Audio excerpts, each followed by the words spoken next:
So with that, I would like to go ahead and turn it over to Happy Haynes for introductory comments.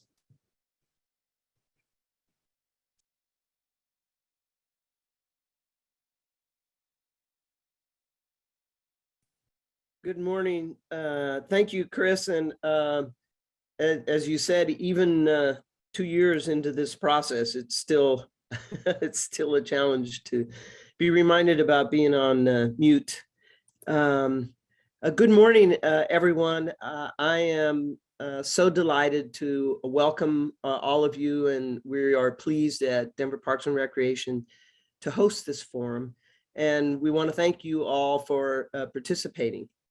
And you said, Chris, we had 50 plus, 56 and counting. So we're really excited to have a great turnout today.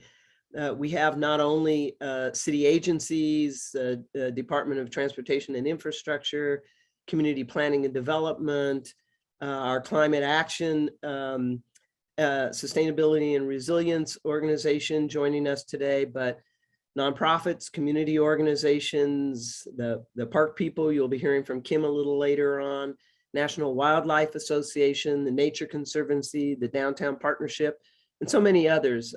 We have other cities that will be sharing their best practices and lessons, as Chris mentioned, and we're really looking forward to taking some lessons learned from them. We will have today several city council members who are going to take their time out of their busy schedules to attend. You'll hear a little later from Councilman Jolon Clark from District 7. Councilwoman Jamie Torres will be joining us at some point. Councilwoman Kendra Black from District 4. Councilman Paul Cashman from District 6. And Councilman Chris Haynes from District 10. So a huge thanks to all of them and to all of you for being here today. I start today with some personal reflections. I have so many favorite trees around the city that now I just say my favorite tree in this block or in this part of town. But I'd like to tell you a quick story about 2 trees in particular that have really profoundly affected me in my life. The first is a tree that I've known my whole life, since I was about 7 years old. It was a big cottonwood tree on City Park Golf Course, right at 26th Avenue and Steele, next to the old number 3 tee. That tree was my gathering place before walking to and from school with my friends every day. It was our frequent picnic spot, and it hosted the annual 4th of July fireworks gazing for my family. And more families joined, more neighborhoods and families joined as the years went by. It snatched my attention away from the spectacular view of the mountains every day as I drove along 26th Avenue towards downtown. I cried and paid it a farewell visit when age and decay required its removal a year and a half ago. I still feel the phantom limb effect as I drive by the empty spot each day. The other tree, I came to love when I started working at the City and County building in the early 80s. You all know it, the magnificent oak tree in Civic Center Park just across from the City and County building on Bannock Street. It inspires a sense of awe and love so deep in me that it causes my heart to swell sometimes. It beckons you if you're anywhere close and you want to just stand next to its massive trunk and look up. You imagine its branches enfolding you like you are in its arms and feel like you are totally protected. That's why I nearly lost it a couple of years ago when someone driving a truck along the path to set up for an event knocked down one of the huge bottom branches. I went from livid to despondent and back again a few times. That scar haunts me to this day. And that's why no big trucks are allowed on that path anymore. And you'll notice that often when there's an event in the park that tree is fenced off. I have earned the title tree hugger in chief. Well, these are my personal stories, and there are countless more I can tell you. But let's turn now to why and how trees in the urban forest affect the lives of all of us. Forestry is essential to maintaining a great and vital city for so many reasons, all of which during the last 2 years of this pandemic have been brought to light even more poignantly. First, trees are fundamental to our quality of life. They mitigate conditions that compromise health. They reduce exposure to ultraviolet radiation. They reduce air and surface temperatures. They promote improved mental and physical functioning. Yes, forest bathing is a thing. Just ask Mike Swanson. They also create pathways to wellness, from physical activity to social cohesion. Secondly, they provide life-essential ecosystem services. The urban forest is a lung in all of our cities. Street trees widely distributed spatially will alleviate the urban heat island effect and are essential shade structures, especially in vulnerable areas in our cities. The urban forest filters air pollutants and slows water filtration. That matters deeply in our water-starved West. Urban forests create and are part of a city's biodiversity. They provide food and shelter for living organisms. And thirdly, I added this one to my notes. They inspire pure happiness, joy, and fun. For me, even raking leaves in the fall is a good time.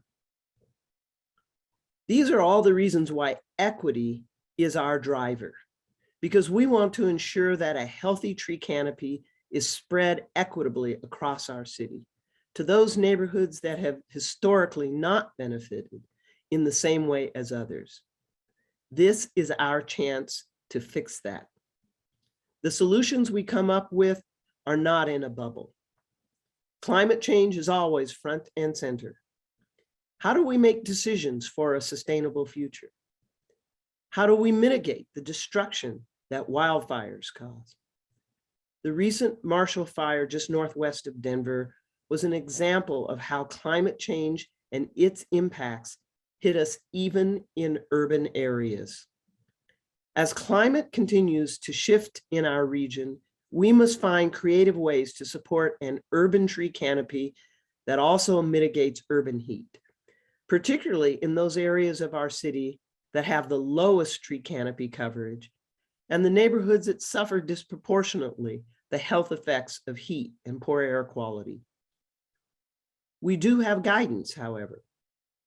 The Denver Parks and Recreation Game Plan for a Healthy City embodies the idea that we must maintain and improve each natural resource, including our water, our trees and open spaces, and our unique wildlife, to continue our legacy and the position of Denver as a resilient and sustainable city. Amid what can feel like a chaotic and ever-changing world, we must stay focused on the horizon, or as we say in my community, keep our eyes on the prize. We must continue to dream together about tomorrow and the future of our city. Together, we will persevere. Inclusive Denver, as we have imagined in the game plan for a healthy city. We are excited today to have this workshop to work together to achieve the goals we set for ourselves and for our urban forest. Earlier, I shared with you a story about some of my favorite trees. The idea of a favorite tree is only relevant in the context of many. You all undoubtedly have favorites of your own, but we can't, as they say, miss the forest for the trees. A healthy, effective tree canopy requires time to grow. There is a famous Chinese proverb that says, the best time to plant a tree was 20 years ago. The next best time to plant a tree is today. Now, I'd like to hand it off to someone that has literally traveled around the country seeking ideas and solutions to protect and grow our tree canopy. He led the effort in asking voters to put additional resources into our parks and trails, trees and waterways, and has been an unabashed champion for sustainability and resiliency in our city. I may be the tree hugger in chief, but Councilman Jolon Clark is the global ambassador. Councilman, we sincerely thank you for all your support with the urban forest and the game plan and all that we do in our city over the years. I turn it over to you. Oh, thank you so much, Happy. Thank you for your just awesome words.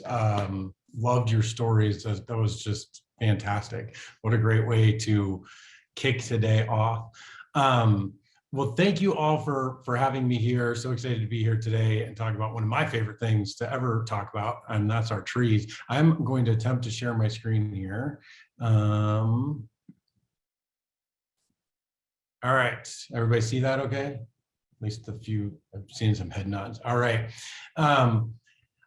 So for those of you who don't know me, I'm Jolon Clark. I'm on the Denver City Council. I'm serving in my second term. I was originally elected in 2015, and this is the current group that I serve with. And it's awesome to see so many of my colleagues on here today, because I think that sustainability of the environment, our tree canopy and trees is so important to all of City Council, and as we continue to move this important work forward. Most of all, thank you to you for being here today to have this important conversation. It's awesome scrolling through the list of seeing who all's here to have a conversation about trees and the future of our city, rooted in the past of where we've been. And I think I've started my slides here with some photos. These are some pictures that I've just taken, you know, in addition to having favorite trees, which I'll talk about in a second, just like Happy did, there are just places where you go where you just have to stop and take a picture of trees. And I think that's because trees capture our imagination. They make us emotional. We heard that, you know, from Happy before, right before. They help us mark milestones in our lives and in our families' lives. They help define our city and the places that we love. And they also shape our experience in the world, and through that shape us. This picture on the right, in fact, here is just Wash Park just a couple days ago when I was there watching the sunrise. That's become a part of my dog and I's daily routine. But you know, those are big fluffy words about they make us emotional, and hopefully some of these pictures evoke some emotion for you as well. But what does that mean for me, right? Just like Happy had her favorite trees, there are trees that have literally defined who I am. So this is the house where I grew up in Wash Park. That's me there wearing the red jacket down here. And that's also me standing in front of this Norway maple that you can see next to the house that my parents bought in 1969. And they didn't plant that tree. That tree had been planted by someone else when they moved in, but that was our tree. And part of growing up was we took pictures on our first day of school and at other milestones in front of that tree. So you can see me there when I'm very little, being very excited about taking a picture in front of our tree. And then as I got closer to high school, being not as excited to continue the tradition of taking a picture in front of that same tree. You can also see that it led to a lot of great family photos throughout the years of my siblings all in front of that tree, and one of our epic camping trips where I'm not sure exactly what was going on with my dog's ears, but they're flying away. But we marked before the 5 of us without our parents headed up into the hills to go camping for the first time, just the kids, by of course taking a picture in front of that particular maple. To the point where even when my whole family gets together and we take group pictures, we always look for a tree. This is another one that's at Wash Park that unfortunately is no longer there, but one that we all had memories of climbing out on over the lake and dangling our feet on, and took our family photos there. There was one tree though in particular, just like Happy talked about, in Wash Park that was my tree more than any other tree. And that's the tree in the first 2 pictures here on the left. That's actually my son in the tree. But when I was a little younger than he was in that picture, my 2 best friends, who both were named Chad, and my little brother and I started a secret a secret club. In fact, I feel a little like I'm breaking the rules all these years later, telling all of you about my secret tree club. So we named it the V tree because of this V that my son is standing in the tree, and this tree sat right on the road in Wash Park, and it had this flat area that all four of us could climb up in and sit and watch people go by. And they didn't know that we were there, and we could have our secret club meetings to talk about life up in this tree. You can see it in the middle picture. It's been trimmed down. It started, to struggle, and our forestry department kept it alive for a lot longer than I thought it was going to last. But it did in about the last year and a half. Similar to Happy's tree, it had to be taken down, but it's still a place that on my walks with my family, we stop by, and you can still see where it was. And sometimes we even, take a moment to just sit there and be with that and remember when I introduced my kids to the secret fort tree.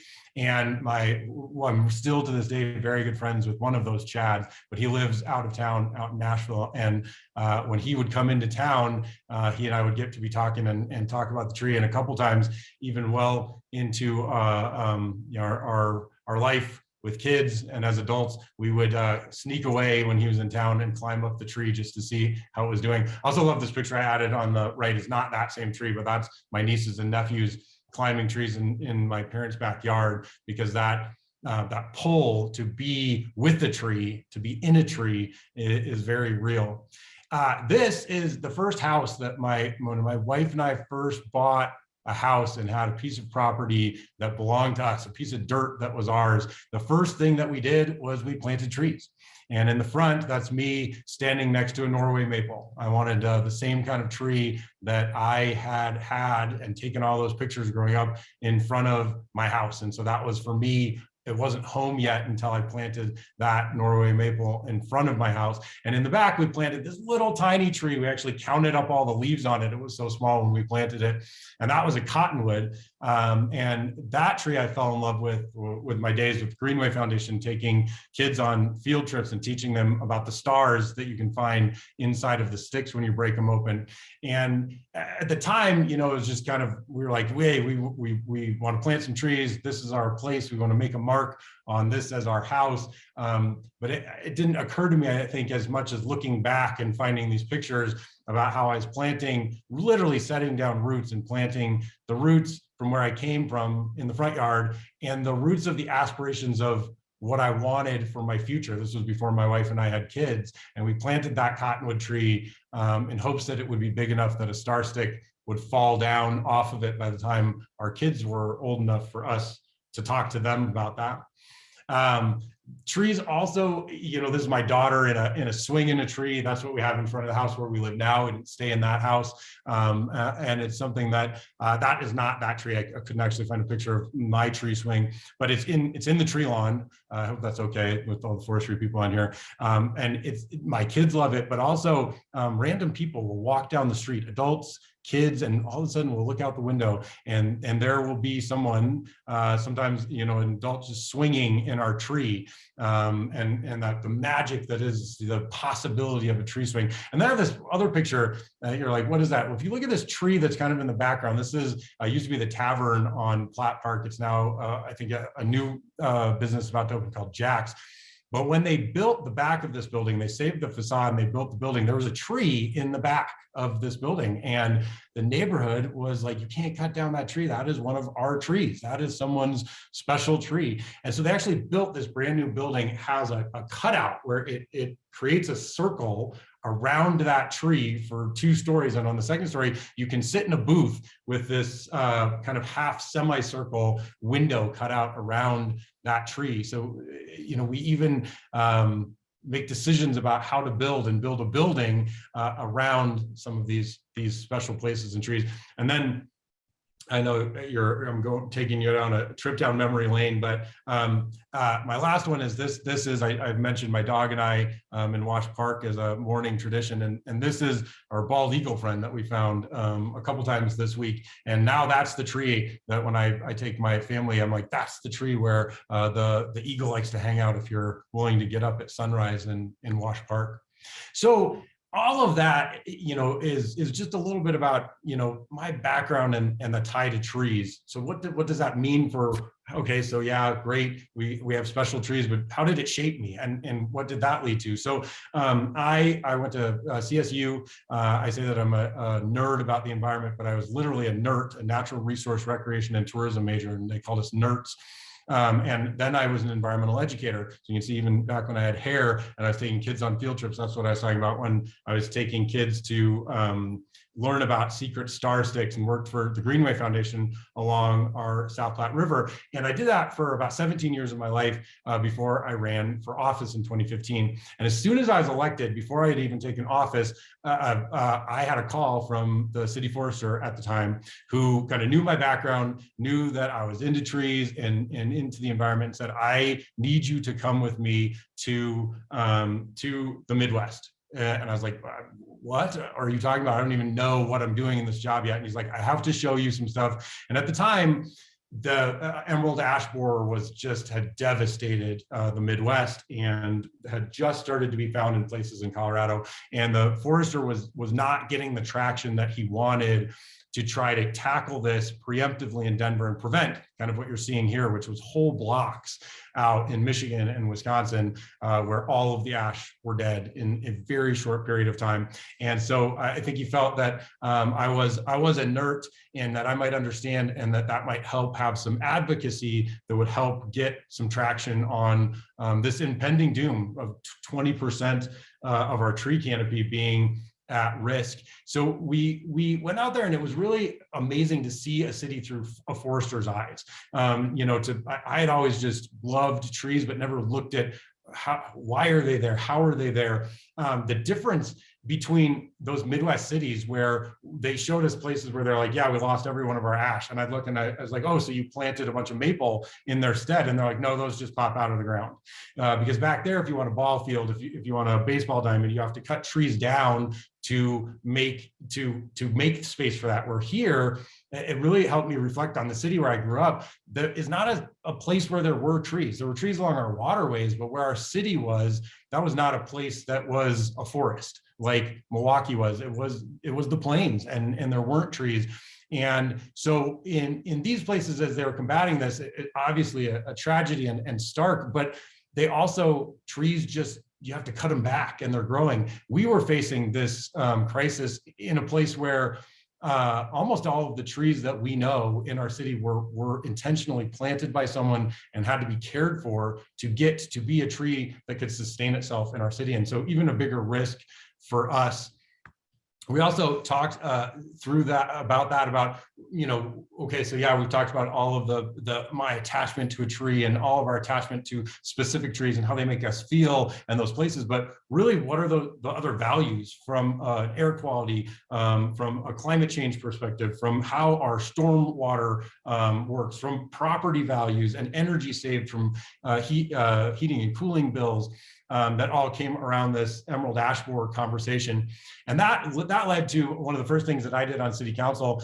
We had a budget retreat, and I had 3 minutes to present on something that I thought in my first year on council we needed to amend the budget in. And I went through about 56 slides that the forester helped me put together to explain this ash crisis that we were about to face, and was able to fly through those in 3 minutes and convey to the city council at the time and get support to start putting, I think we got $3 million in the first year to start the Smart Ash program to protect our ash trees and to really protect our tree canopy, our existing tree canopy. And I think start looking at trees beyond just parks and the right of way, but what is the city's role and responsibility beyond that on private property and in places that there isn't a tree lawn. And all of that work also earned me the nickname. I loved when Happy said that her nickname was Tree Hugger in Chief. Councilman Espinoza at the time nicknamed me the Lorax after this, because I went through 56 slides in 3 minutes about how we had to save the trees. And he, for the 4 years he was in office, called me the Lorax. you heard a little bit about, where did that evolve to? So as in 2018, the council looked at, hey, how do we improve our park system and what's missing, and just that obvious underfunding of what we needed for open space, for maintaining the parks that we have, building new parks, making sure that everybody has a park within that walk zone and a playground that they can walk to, and protecting our waterways, but also made sure that of the 5 pillars for that, one of those pillars for this new $40 million a year fund that voters approved was specifically for forestry, for expanding our urban tree cover, and to really look at, $40 million was significant compared to about, I think at the time, an $80 million parks budget. But the forestry budget was just a couple to a few $1 million. Really look at how can we use this to be transformative. In Milwaukee and those Midwestern cities, not only looked at how do trees grow differently, but how do they handle forestry. And there, they actually do the planting and the maintenance, the trimming, the water in new trees. And so you end up with much more consistency and equity, no matter what neighborhood you're in, no matter what zip code you're in.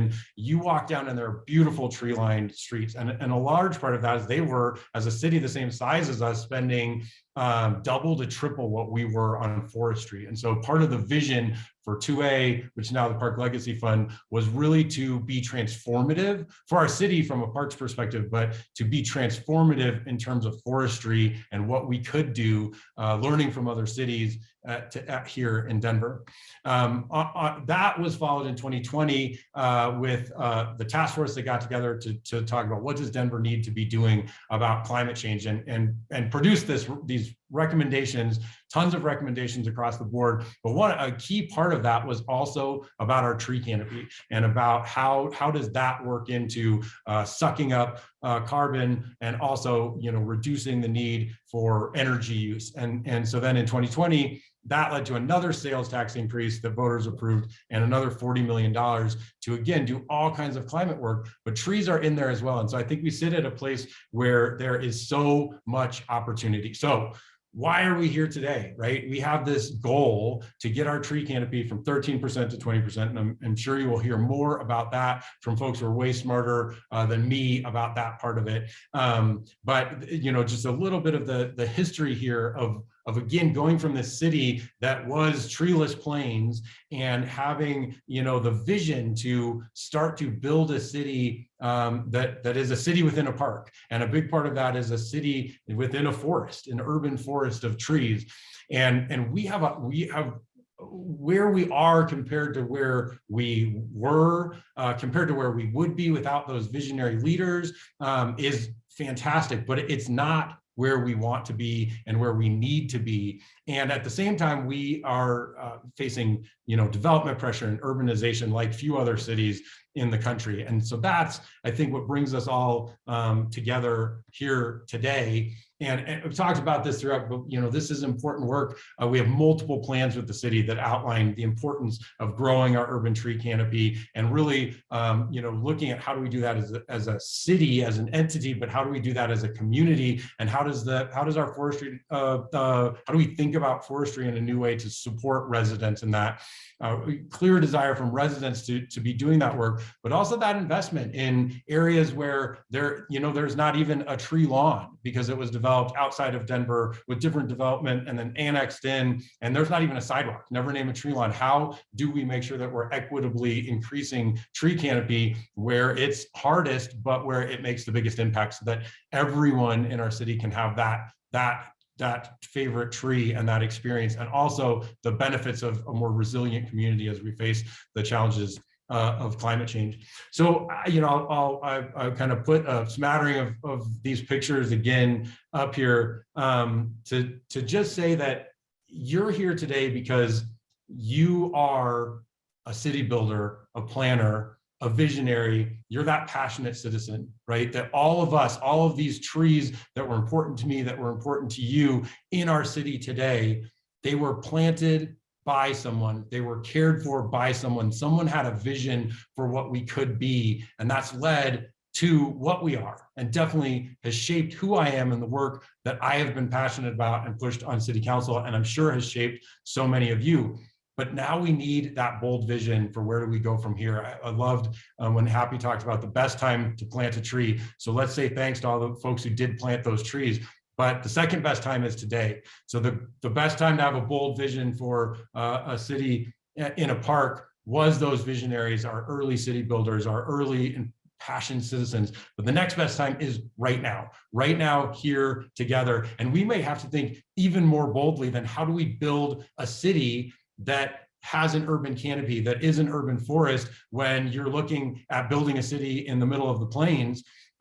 We might have to think even more boldly than that because of the challenges that we are facing with climate change, because of the challenges we are facing with growth and development.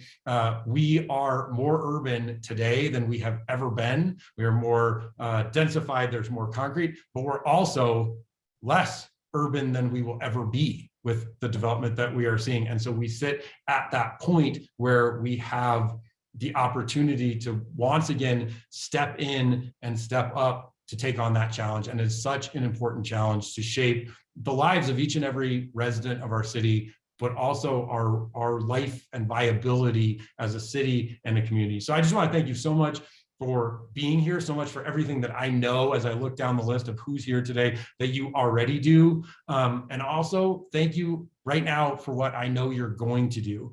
And I hope that today serves as an inflection point to inspire and motivate you to step in, to step up, and to get to work really building a more equitable city through our trees, through our forests together, as we all pitch in and grapple with what does that look like, and what does it truly look like to be visionary about what we could be as we go through today. So thank you very much for letting me take a little bit of time today to talk to you. Thank you for being here. And with that, I will wrap up. And I think that next I'm going to pass it to our awesome city forester, Mike Swanson. I don't know if I think that's on the agenda, to hear from somebody who really knows trees way better than I do. I gave you the fluffy emotional side of it, but I think Mike is up next, and he is our expert on trees.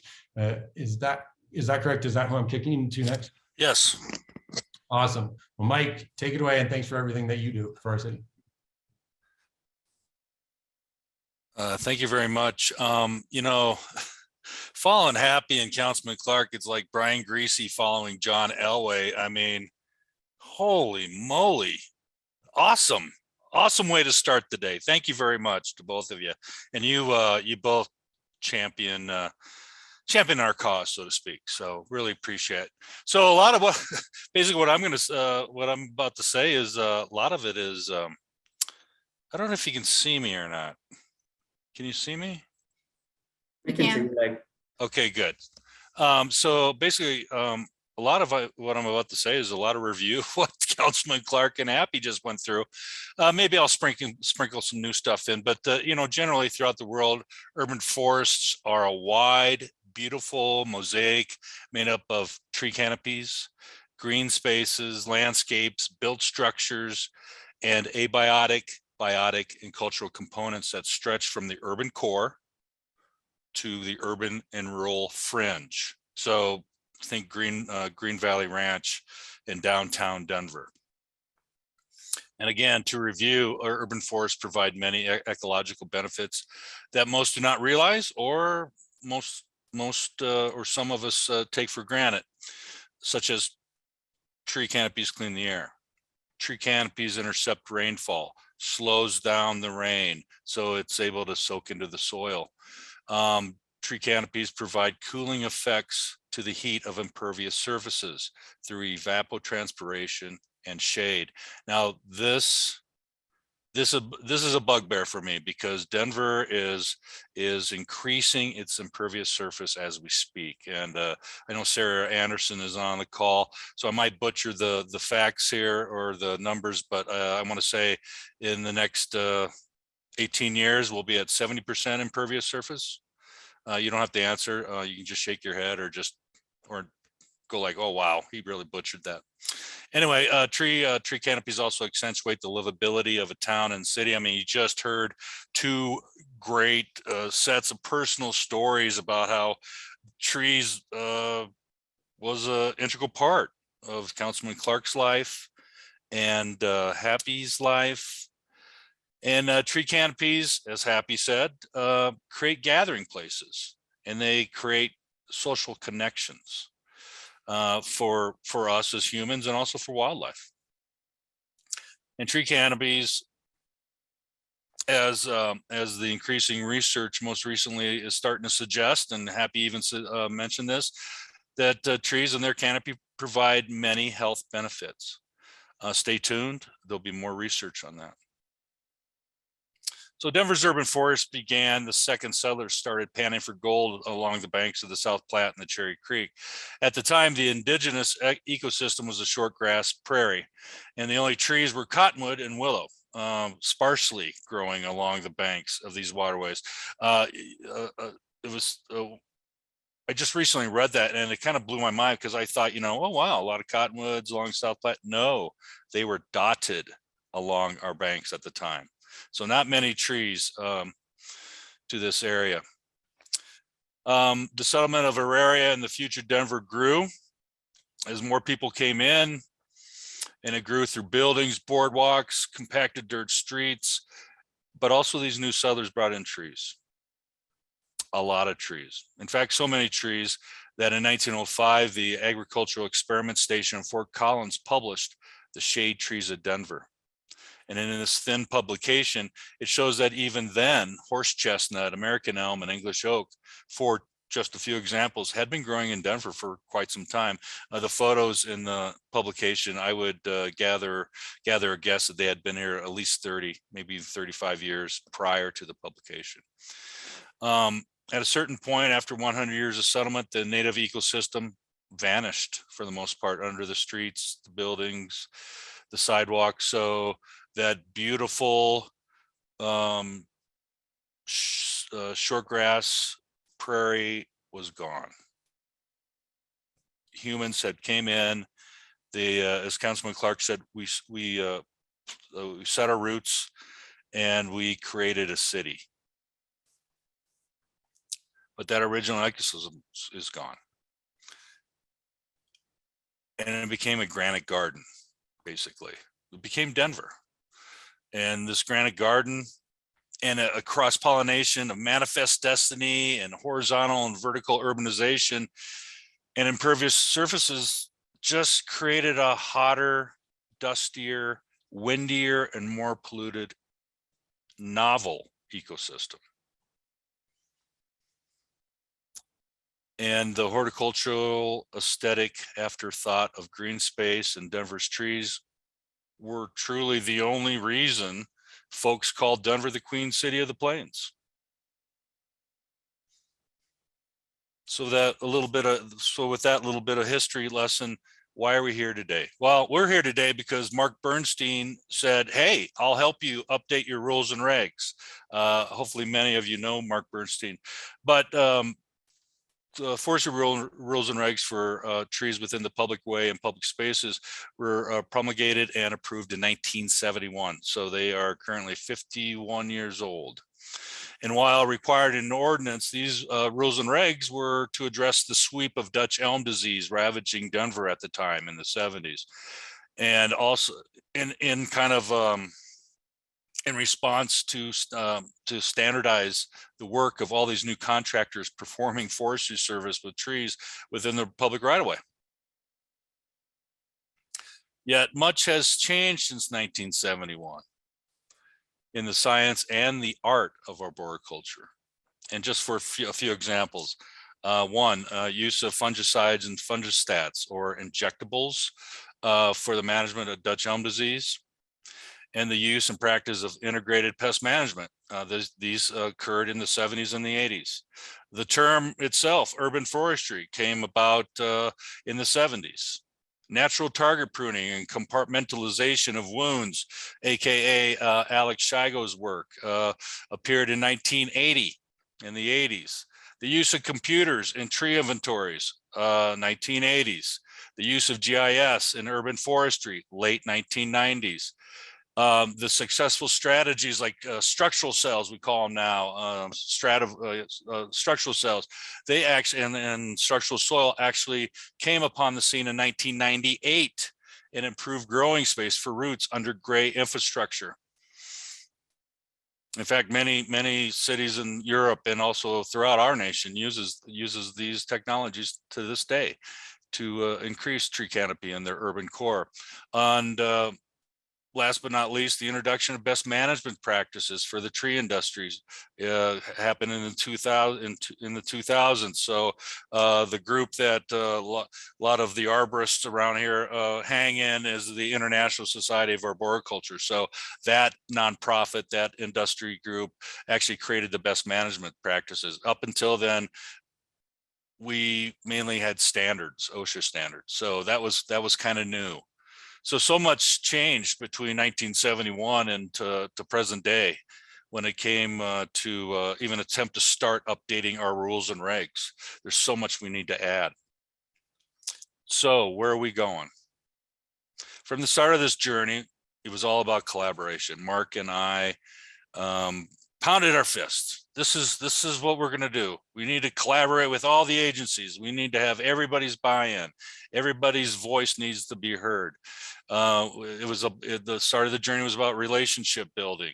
And also from the start, we agreed that creativity was encouraged. Thinking outside the box, having a broader vision, as Councilman Clark would say.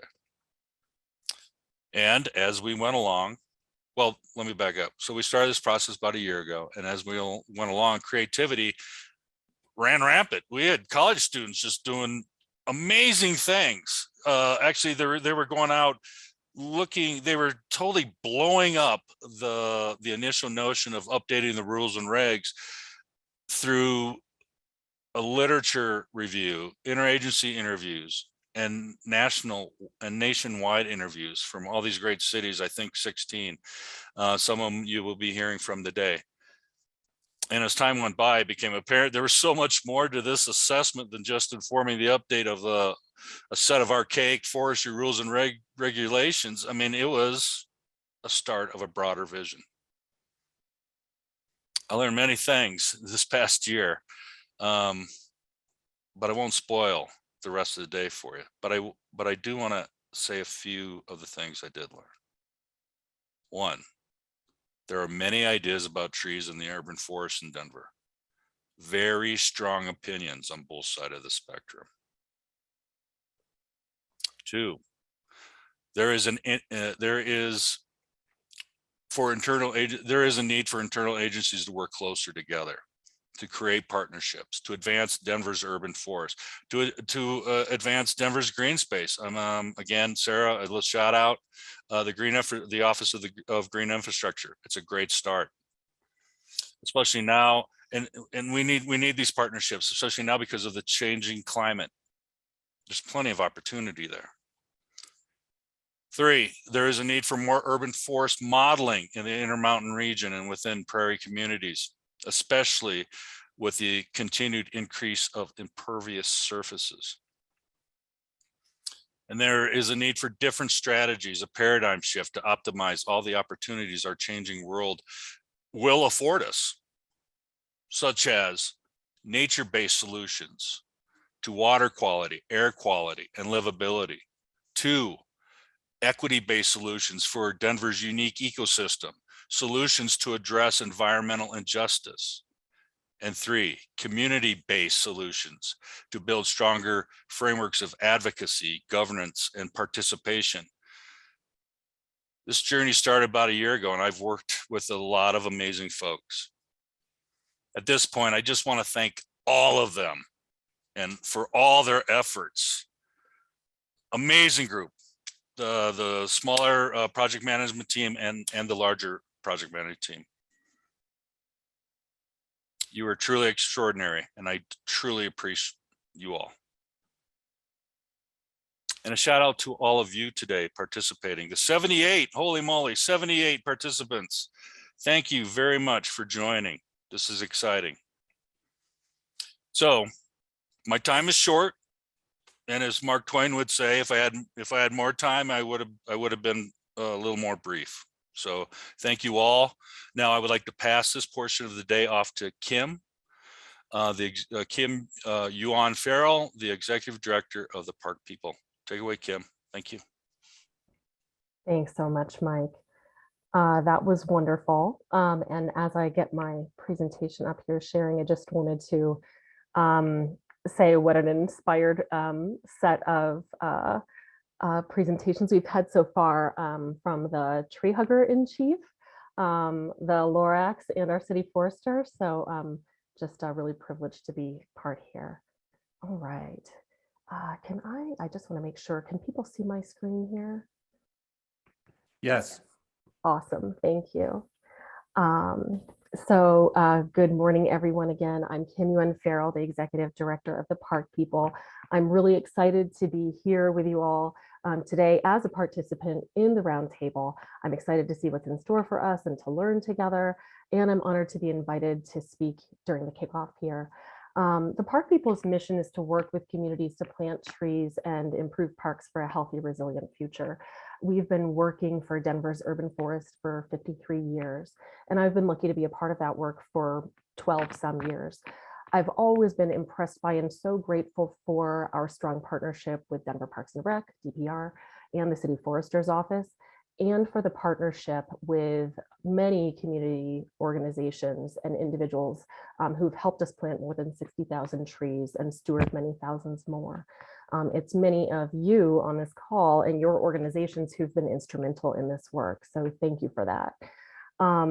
In the most recent years, I've been incredibly inspired by the exciting work that many of us have been able to advance together in partnership with one another and with other wonderful community-based organizations and inspired individuals in their neighborhoods. Even amidst this really tough last couple of years that we and our whole world has had with COVID, and despite the increasing upsetting realities of climate change that we see unfurling in our communities, I'm so heartened by the growing collaborative dialogues and partnerships that we've all been engaging in. It's been really, really exciting. And it's so critical to how we need to be moving forward. So I'm not going to go through this list. Both Happy and Councilman Clark and Mike all spoke to the critical functions that our trees provide to our communities. We know that they are an important part of creating a healthy, resilient future for our community.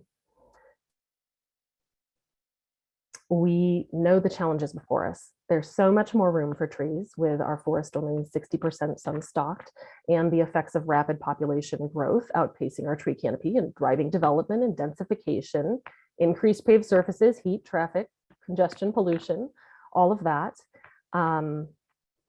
We know the impact of emerald ash borer losing 1 in 6 trees, 300 some thousand trees is going to be a huge loss. And of utmost importance to many of us on this call, I know, we know that there's a great disparity in the tree canopy coverage between Denver's affluent neighborhoods. You can see on this map, the big dollar signs are the affluent neighborhoods. And in most cases, those affluent neighborhoods have a lot of trees, that dark green color that shows dense tree canopy cover. And Denver's lower income neighborhoods, those smaller dollar signs where there are fewer trees, shown in the light green. So we see that really close correlation there.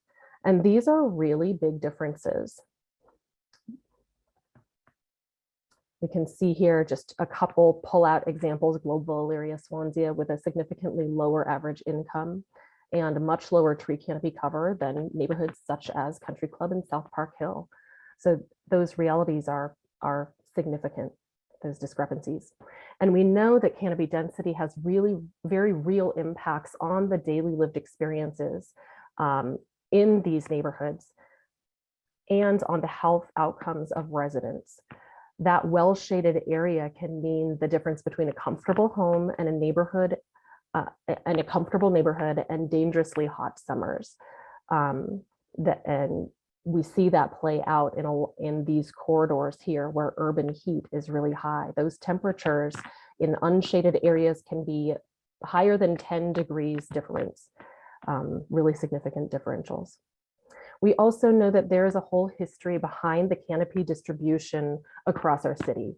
There's a history of infrastructure and policy decisions, including redlining and urban renewal, a history of decisions that drove investment and amenities in some areas of our city and not in others, and a history of decision-making and uneven power that segmented our populations in ways that have lasting impacts that will make low-income people and people of color who inhabit a lot of these neighborhoods here in the low canopy neighborhoods, it will make those communities more vulnerable to the climate impacts that we're facing today and into the future.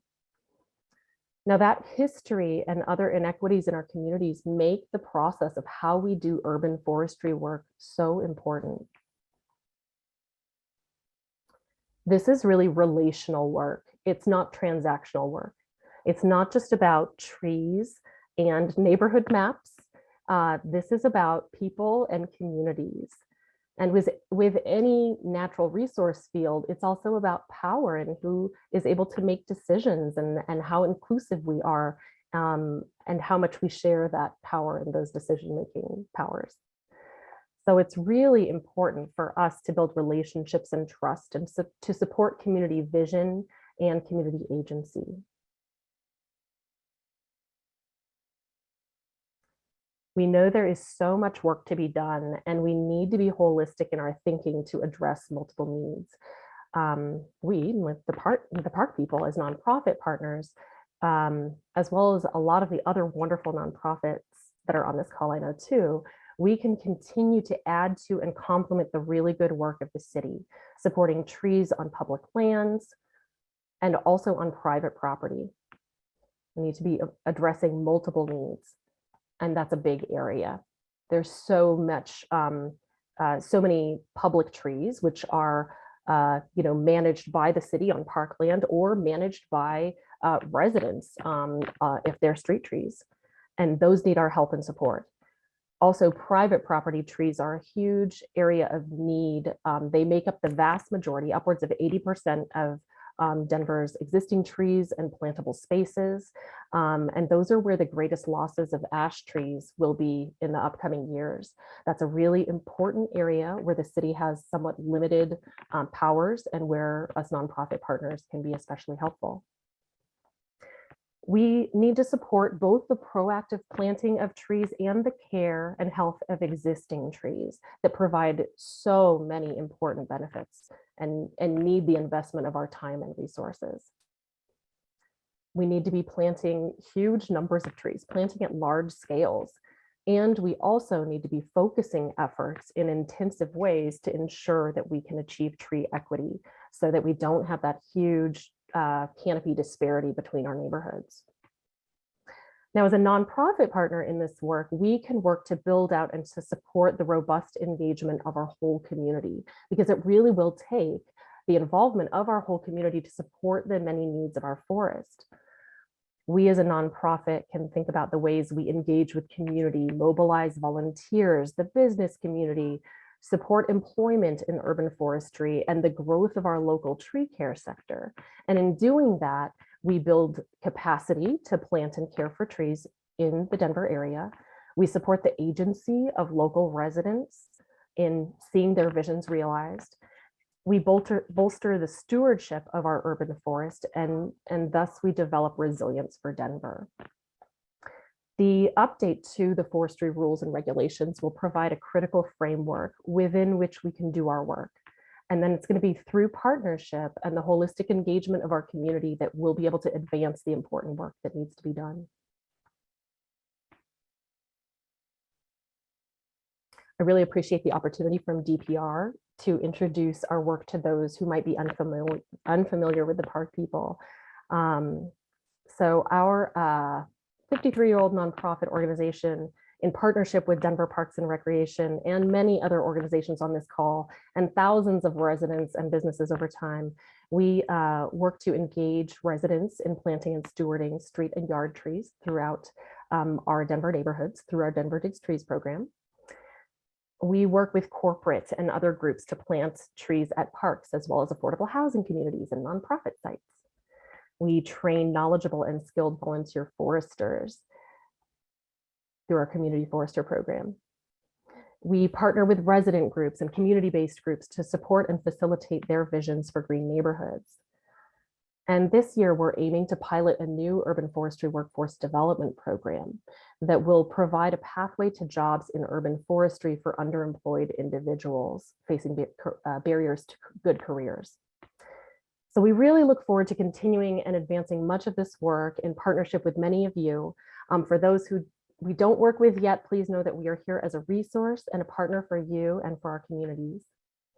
And just to close here, to quote the founder of our Denver Digs Trees program, we know it's through community-based forestry work that people get connected to the earth, and they get connected to their neighborhood, and they get connected to each other. And it's that community building process that strengthens the neighborhoods and strengthens the city. So with that, I will hand it over to Chris, but thanks so much for having me. Really appreciate it. Great, thank you so much, Kim, and thanks to all of the speakers. Some really inspiring conversations that I think, looking at the chat, it looks like there are a lot of inspired people along with me. So we are slightly behind, but I don't care because, again, we had some fantastic speakers. So let's take 5 minutes to take a break. We'll get everybody back on and learn from the student research here. We'll start again at 11:05, so make that 4. So thanks, everybody. See you back soon.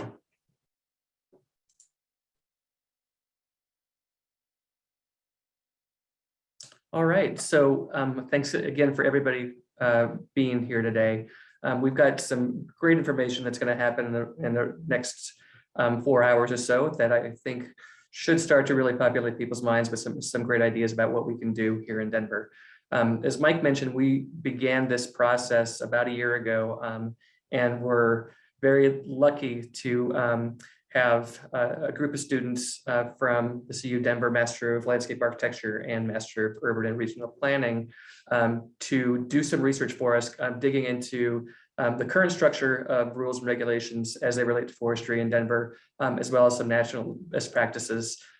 We were even luckier that we were able to continue that research through a class with CU Boulder Master of Environment students. And both of these groups are going to present to us this morning. So I believe, Chelsea, if you want to go ahead and pull up your presentation, I think you will be introducing Austin, your instructor. So I'll let you take care of that, and I'll pass it on to Chelsea. Sure. Thank you so much, Chris. So my name is Chelsea Garrick, and I'm a recent graduate from CU Denver, and I had the opportunity to work as a research assistant on the Denver Urban Forest Natural Resource Analysis Assessment and Recommendation Project. And I was able to work with Austin Troy, professor in the Master of Urban and Regional Planning program, who I believe is here today as well. And yeah, I'm here with CU Boulder students, and I can let them introduce themselves quickly as well. Hi, everyone. Really excited to be joining you all today. My name is Kiernan, and I am one of the CU Boulder Masters of the Environment students presenting today, and I'm joined by 2 of my teammates. Not sure where they are on the call. Hi, yes, my name is Kaylee Skinner. I'll echo Kiana. Very excited to be here with you all today. I too am a part of the CU Boulder team, and I'm not sure if Lorena had the opportunity to join us yet, but oh yes, she is here. Sorry.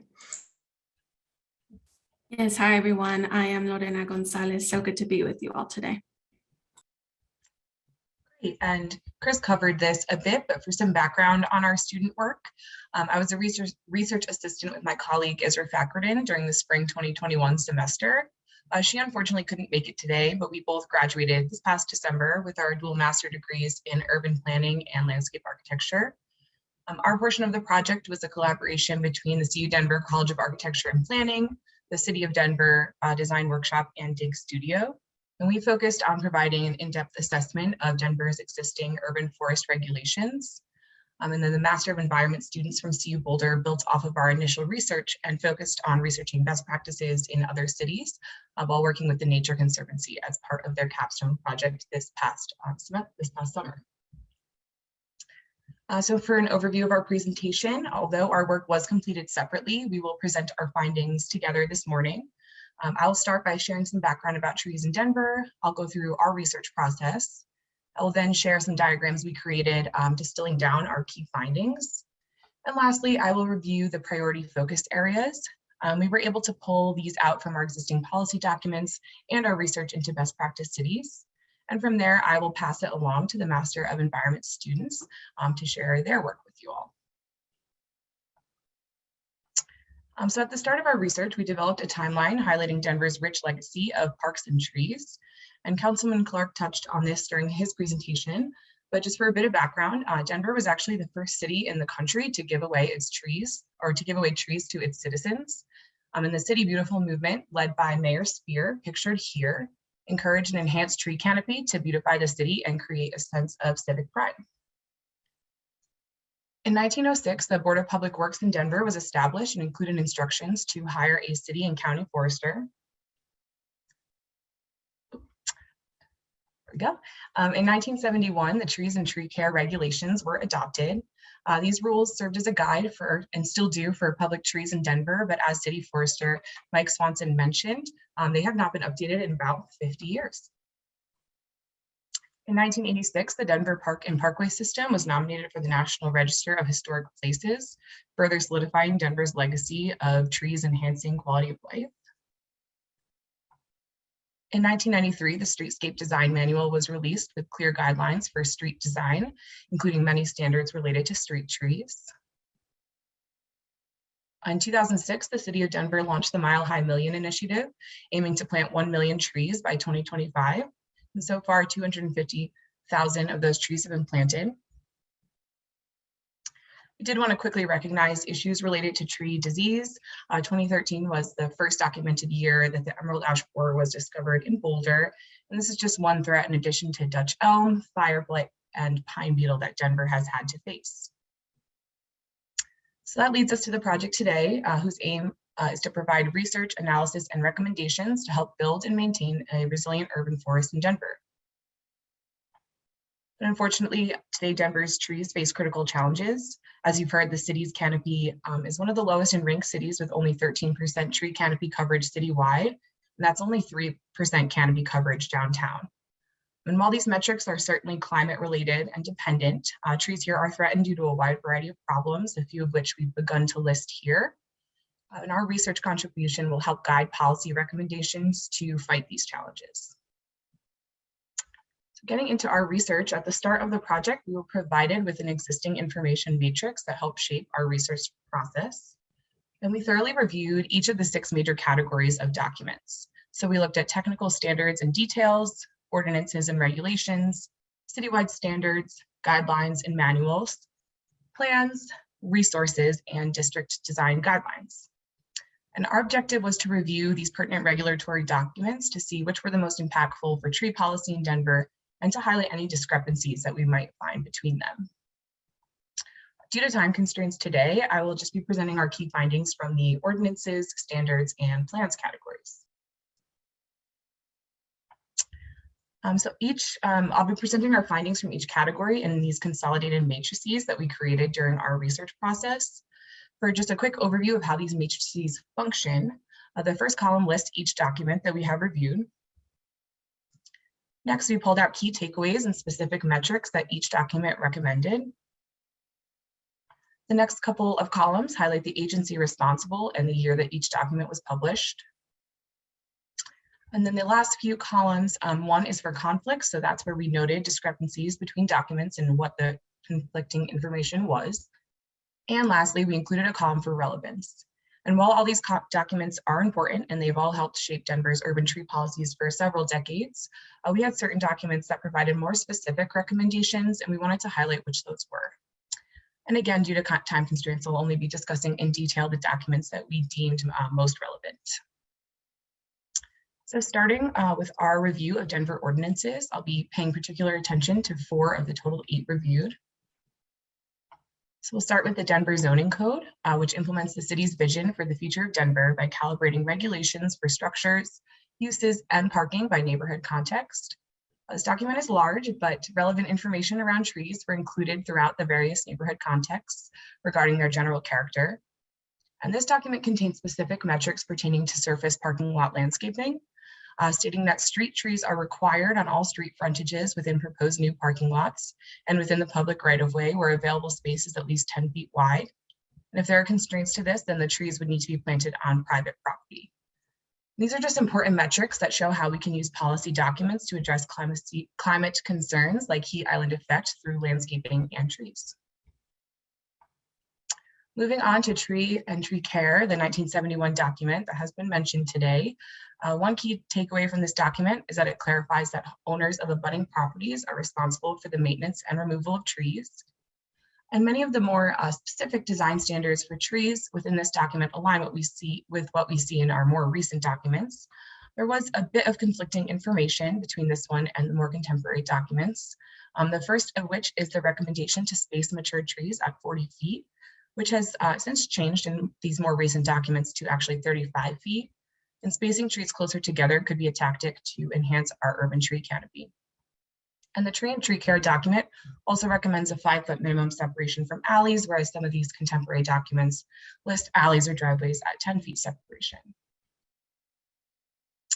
Another key document was the street tree plan review checklist. And this is a checklist provided to ensure an efficient development plan review approval and contains specific tree diversity requirements and spacing standards. An important design metric related to trees in this document is related to soil volume.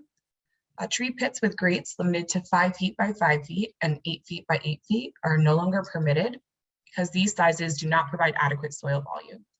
Adequate soil volume is largely recommended at 225 cubic feet of soil volume minimum per tree.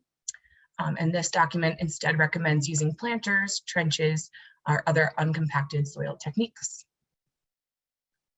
And finally, within the ordinance category, the Green Building Ordinance. This applies to new buildings, roof permits for existing buildings, and additions that are 25,000 square feet or larger. And this document's relevant as it contains specific requirements for street tree metrics, and it does provide higher coverage credits for developments that go above and beyond that 225 cubic feet of soil volume per each tree. So next we'll move into the citywide standards, guidelines, and manuals category. Starting with the Streetscape Design Manual. This important document, released by Denver's Department of Transportation and Infrastructure in 1993, highlights spacing, sizing, amenity zone, and tree grade recommendations for street trees. These standards are generally in line with the other documents we reviewed, with a few discrepancies. This document recommends 20 feet minimum spacing between trees and alleys, while the more contemporary documents specify 10 feet. And this document also explicitly suggests using 5 foot by 5 foot tree grates, which don't meet that overall soil volume recommendation of 225 cubic feet of soil per tree. And as mentioned with the street tree plan checklist, these tree grates are just no longer recommended, what we know now. Moving on to the Complete Streets Design Manual. This document makes streetscape recommendations based on 9 street typologies. The document allocates spatial suggestions and again highlights that key volume metric to ensure that 225 cubic feet of soil per tree. And one extremely important takeaway from this document is the maintenance table pictured here, which discusses who is responsible for what within the right-of-way. The DPR Planning, Design, and Construction Standards document guides the design process and physical form for green space maintained by Denver Parks and Recreation. This one's important. It contains key recommendations like maintaining the 10-20-30 rule related to tree species, meaning stick to no more than 10% of one species, no more than 20% of one genus, and no more than 30% of one family. And this is to ensure a diverse stock of urban trees. The Ultra Urban Green Infrastructure Guidelines highlight similar tree spacing standards as the other reviewed documents. This document recommends 3 key green infrastructure tactics beneficial to street trees, which are street side stormwater planters, bump out stormwater planters, and tree trenches. And moving into the plans category, there are numerous plans that aim to enhance Denver's health and prosperity. I'll be speaking to 3 of the 11 listed here because they specifically highlight policies and recommendations for trees. Starting with Blueprint Denver, this is an accompanying document for the 2040 Comprehensive Plan. Blueprint does a great job outlining the issues facing Denver's trees and provides several general recommendations. And these include a suggestion to require trees for infill development projects and to provide incentives to protect trees during redevelopment. The Game Plan for a Healthy City is a Parks and Recreation strategic master plan. The document suggests identifying areas particularly prone to urban heat island effect due to minimal tree canopy as areas of high need for increased green space and trees. This is really important from an equity standpoint as environmental burdens are inequitably distributed in Denver, which has been mentioned by the park people. The plan calls for a re-examination of current maintenance roles related to public trees. There's a suggestion to shift the current system from private property owners maintaining their street trees in adjacent rights of ways to having those trees all publicly maintained. Outdoor Downtown is a 20-year master plan that provides an actionable list of policies, programs, and projects that will make downtown Denver's parks world-renowned. The document offers tree planting recommendations and programming. For an example on tree programming recommendations, there's a goal to fund a planting regimen to retrofit 50 conventional tree pits each year to allow for adequate uncompacted soil. This document makes funding recommendations as well. Denver's current maintenance budget for downtown parks is low. According to the 2014 data on yearly maintenance budget per square feet of park space, Chicago and San Francisco had more than twice the annual funding for maintenance in Denver. And this document outlines a goal to provide adequate budget and facilities for future maintenance and cleanliness. This document also recommends revising that 1993 streetscape design manual to include more forward-thinking streetscape policies. And that wraps up the key information and conflicts that we gleaned from our extensive review of ordinances, standards, and plans. Again, all of these documents are relevant to Denver's urban canopy, but since most of them contain sweeping generalizations rather than distinct metrics or recommendations, we felt it would be best to narrow down the ones that were most relevant to tree specifics. We did provide design workshop with our full breadth of research for future use. So our next step was to pull out key information from the documents we reviewed to create two final diagrams.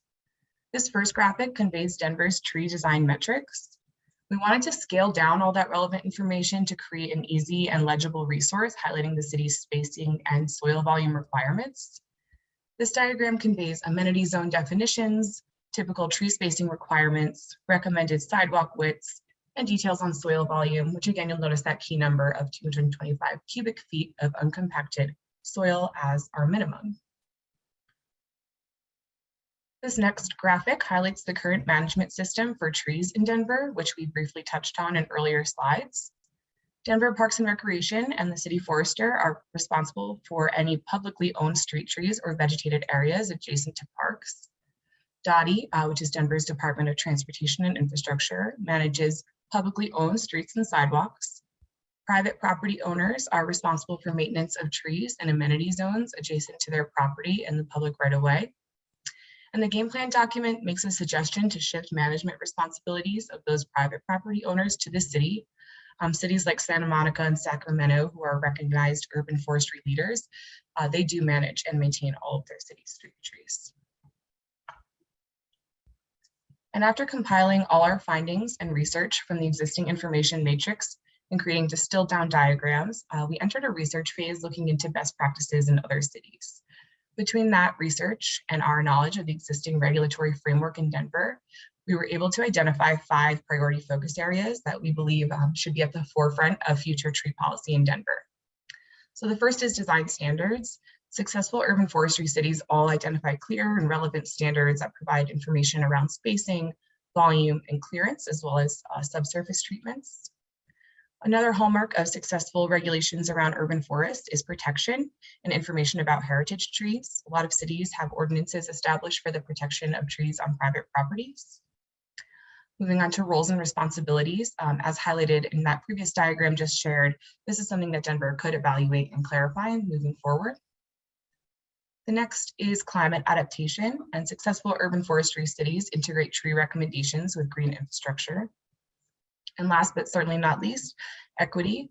It's imperative to promote equity related to urban forests, and many cities are advocating for tree canopy enhancement in historically disinvested in communities, Denver included, and some cities even have equity tree action plans. And that concludes my portion of the presentation. We really hope that this compilation of existing regulatory documents in Denver can be a useful tool for key players updating Denver's urban forest policies. And with that, I'll pass the rest of the presentation off to the CU Boulder Master of Environment students.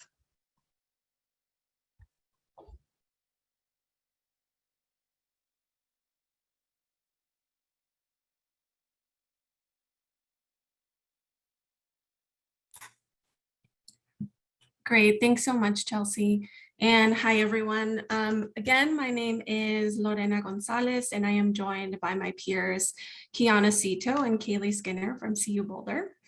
And today we'll be taking you through our graduate research project, Planning Today for a Greener Tomorrow, that merges urban forestry, equity, and climate resilience. All right, so let's just do a quick overview of our agenda. We'll start with our project purpose, get into our background, methodology, key findings, promising practices and programs, gaps in further research, and we will close with our anticipated outcomes.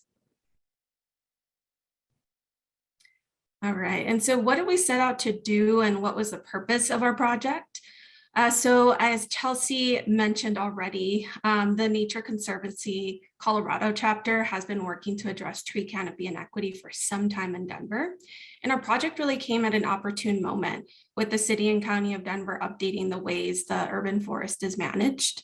With our help, the Nature Conservancy and ultimately you, the Denver Parks and Recreation Department, will be able to better understand what promising practices and policies other US cities have developed related to equity, climate resilience, and effective administrative coordination that have the greatest applicability to Denver. And Chelsea gave voice to this already, but to carry out this project, our team worked closely with Chelsea and Isra at CU Denver and Chris and Alex from Design Workshop to deepen and broaden their review of how the field is operating in US cities.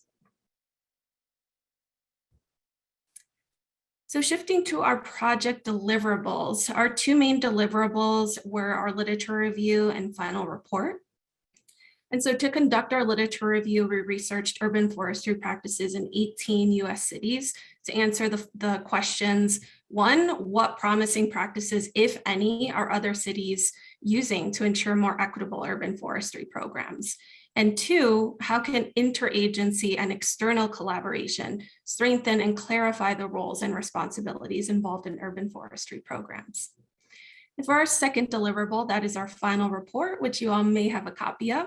And with the guidance from the Nature Conservancy, our graduate student team researched and conducted qualitative interviews to develop a toolkit in order to enhance equitable and sustainable outcomes in urban forestry management practices. And while this tool is designed for the city and county of Denver, the recommendations and strategies suggested have the potential to be applicable to cities nationwide. Next slide, please. All righty, and Kim already did an excellent job of covering the roots of these systemic issues, but to further drive this home, lying at the crux of our project is redlining, environmental justice, and the urban heat island effect. And research shows that the urban neighborhoods that were redlined decades ago were redlined decades ago across the US consistently have larger heat inequities today. These neighborhoods remain low income, are more likely to have a higher percentage of Black, Indigenous, and people of color, or you'll hear us say BIPOC, as residents, and have inadequate infrastructure like tree canopy and green space. And so as a result of this, city funding for parks, neighborhood infrastructure, and maintenance were divested away from these areas.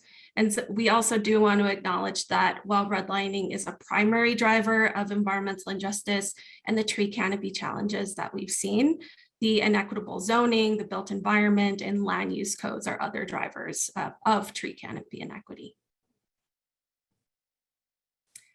So now that we've covered the issues broadly, we want to shift to why this project matters and bring your attention to urban tree canopy in the context of the city and county of Denver. where you all know more than anyone that research shows the unequal distribution and accessibility of urban trees and their benefits stem from factors related to race, ethnicity, and class. The map on the left-hand side of the screen shows Denver's inverted L, and many folks here already know what this is, but for those who don't, it's a collection of neighborhoods that trace I-25 to the I-70 highway. It's an area that's highly industrialized and with fewer trees. As you can see on the map on the right, more BIPOC residents line the inverted L pattern, as well as lower income residents, which isn't shown here, but did come up in our research. And Kim showed a similar picture, but these images give us a greater perspective of this disparity. Just northeast of Denver, the Globeville, Elyria, Swanson neighborhoods with predominantly Latino, lower income communities continue to be affected by the legacy of redlining and other systemic environmental injustices. And as you can see on the right-hand side, as you can see on that picture, it's heavily industrial and it's nature deprived. So you won't find a ton of trees or green space in the area. And this is compared to Cheeseman Park, one of the more affluent and tree-lined neighborhoods in the heart of Denver. And with that, I will pass it off to Kaylee to get into our methodology for our project. Thanks so much, Lorena. In addition to the preliminary cities identified by the CU Denver students and our connections within TNC Cities Network, our team produced the previously mentioned literature review that examined approximately 200 government documents, journal articles, news articles, and reports to guide our selection of targeted cities. We conducted 53 semi-structured, virtual, and qualitative interviews with a diverse set of stakeholders from across the US. On the map, you can see the total number of stakeholders we interviewed from each city. Though we set out to interview the same number of stakeholders per city, the response rate varied. The cities that were selected were ones with promising urban forestry practices related to equity and effective administrative coordination, and those with similar climate considerations to Denver. Next slide, please. So to just demonstrate the full spectrum of our stakeholder representation, we decided to include this chart. Interviewees ranged from urban foresters, nonprofits, planners, environmental justice groups, academics, and more. Next slide. So from our work, we highlighted 3 overarching key findings. 1, a thriving urban forest requires broad support and coordination with a diversity of stakeholders. As I'm sure this group knows, urban forests touch a wide array of players and interact with other public services and infrastructure, making cross-sector and community-level collaboration critical. 2, while a growing number of urban forestry programs have begun to integrate equity principles within their practices, many remain in the planning versus implementation phase of these initiatives. 3, mass tree planting campaigns have gained popularity, but garnering political and public support to secure funding to maintain the trees we already have remains a challenge for many urban forestry programs throughout the US. Next slide, please. So from these key findings, 3 main recommendations emerged around promising programs and practices within urban forestry. These include developing and supporting a citywide vision for an equitable and resilient urban forest, establishing and nurturing long-term partnerships with non-city organizations and stakeholders who can help support and implement the city vision and management plan, and strengthening community engagement and stewardship opportunities. While some of these recommendations may not be novel for the city and county of Denver, we hope to share new perspectives based on our conversations with interviewees and our findings from our research. Next slide, please. So our first recommendation around the citywide vision for an equitable and resilient urban forest could provide a foundation for Denver's current and future work. To accomplish this, Denver could develop a comprehensive management plan or strategy for the urban forest. This is something many stakeholders interviewed said greatly helped align interagency goals while enhancing communication between departments. To do this equitably, a task force or coalition could be formed, ensuring community representation is present. We also recommend that within the plan, a strategy on addressing and aligning tree maintenance needs and funding is created. Maintenance of trees is one of the larger obstacles for underserved communities, since this takes time, money, and technical skills to perform. Finally, a strategy we recommend for Denver is to develop and manage urban forestry measures that support community-based equity and resilience. This could involve elements such as establishing neighborhood-level canopy goals, especially for low canopy areas, or reporting on progress of the plan's actions and goals in a consistent, transparent, and inclusive manner, such as through an annual public report. Next slide, please. So one example of a city that stood out around these recommendations is Pittsburgh. While we won't go into too much detail since you'll be hearing from them later, we were really impressed by Pittsburgh's collaborative approach to developing their urban forest master plan and the recent creation of the equitable street tree investment strategy. And now I will pass it off to Kiana to discuss our next recommendation. Thank you, Kaylee. So our second recommendation is to establish and nurture long-term partnerships with non-city organizations and other stakeholders who can help support and implement this citywide vision and management plan for the urban forest. To accomplish this, the city could implement a strategy specifically for the continuation of building a network of diverse partnerships. This could look like working with culturally diverse community organizations, or potentially hiring a consultant to help bridge gaps in external and community partnerships. The city could also consider non-traditional or innovative partnerships to enhance collaboration towards common goals. For example, partnering with affordable housing or multifamily properties to increase canopy in high rentership areas, or working with utility companies to promote the increased home energy savings through the strategic placement of trees. Lastly, Denver could explore expanding partnerships that support tree planting and diversify funding opportunities. One example we found in our research is seen here in Colorado in the city of Grand Junction, where last year Grand Junction secured a grant from the Excel Foundation through the Colorado Tree Coalition for planting in the public right-of-way and parks that specifically suffer from high numbers of ash tree die-off. Denver could explore similar partnerships that could lead to new funding opportunities and continue strengthening the existing partnerships that they have. And Boise, Idaho really stood out as a strong example of collaborative partnerships that both enhance their urban forestry initiatives while securing diverse funding sources. We just wanted to briefly highlight some of the city's work here in our presentation, but we won't go into detail right now. We're really looking forward to hearing speakers from Boise later today regarding some of their really exciting work. And now I'm going to be handing it back to Lorena to discuss our next recommendation. Oh. Apologies. There we go. Awesome. Thank you, Kiana. And so last but certainly not least is our recommendation to strengthen community engagement and stewardship opportunities, which is essential if we hope to attain equitable outcomes.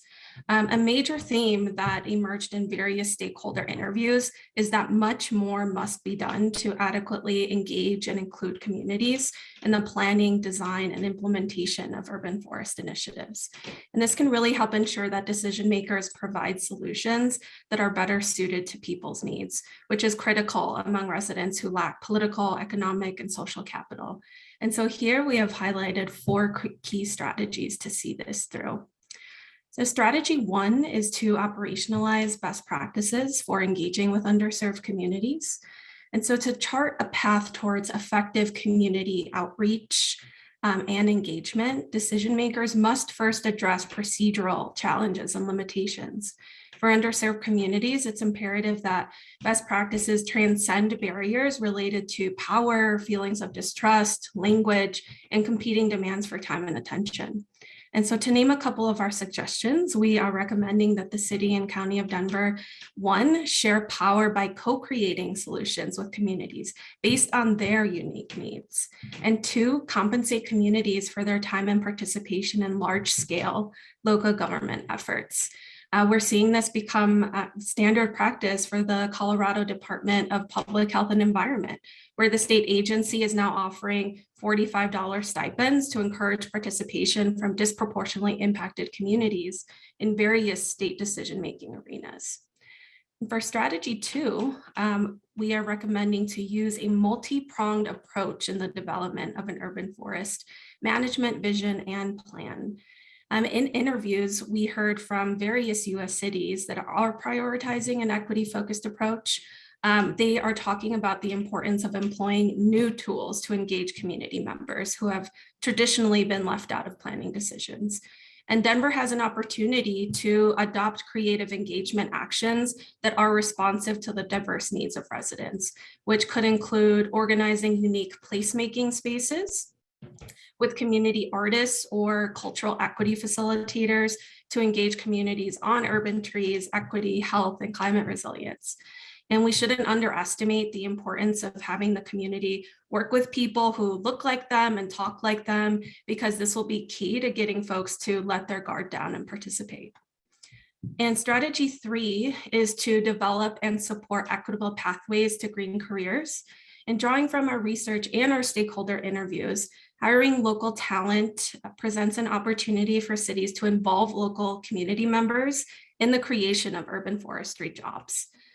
Job training and mentorships in the field bolster economies, improve health and well-being, and can really create a new wave of environmental stewards who otherwise may not have had exposure to this field.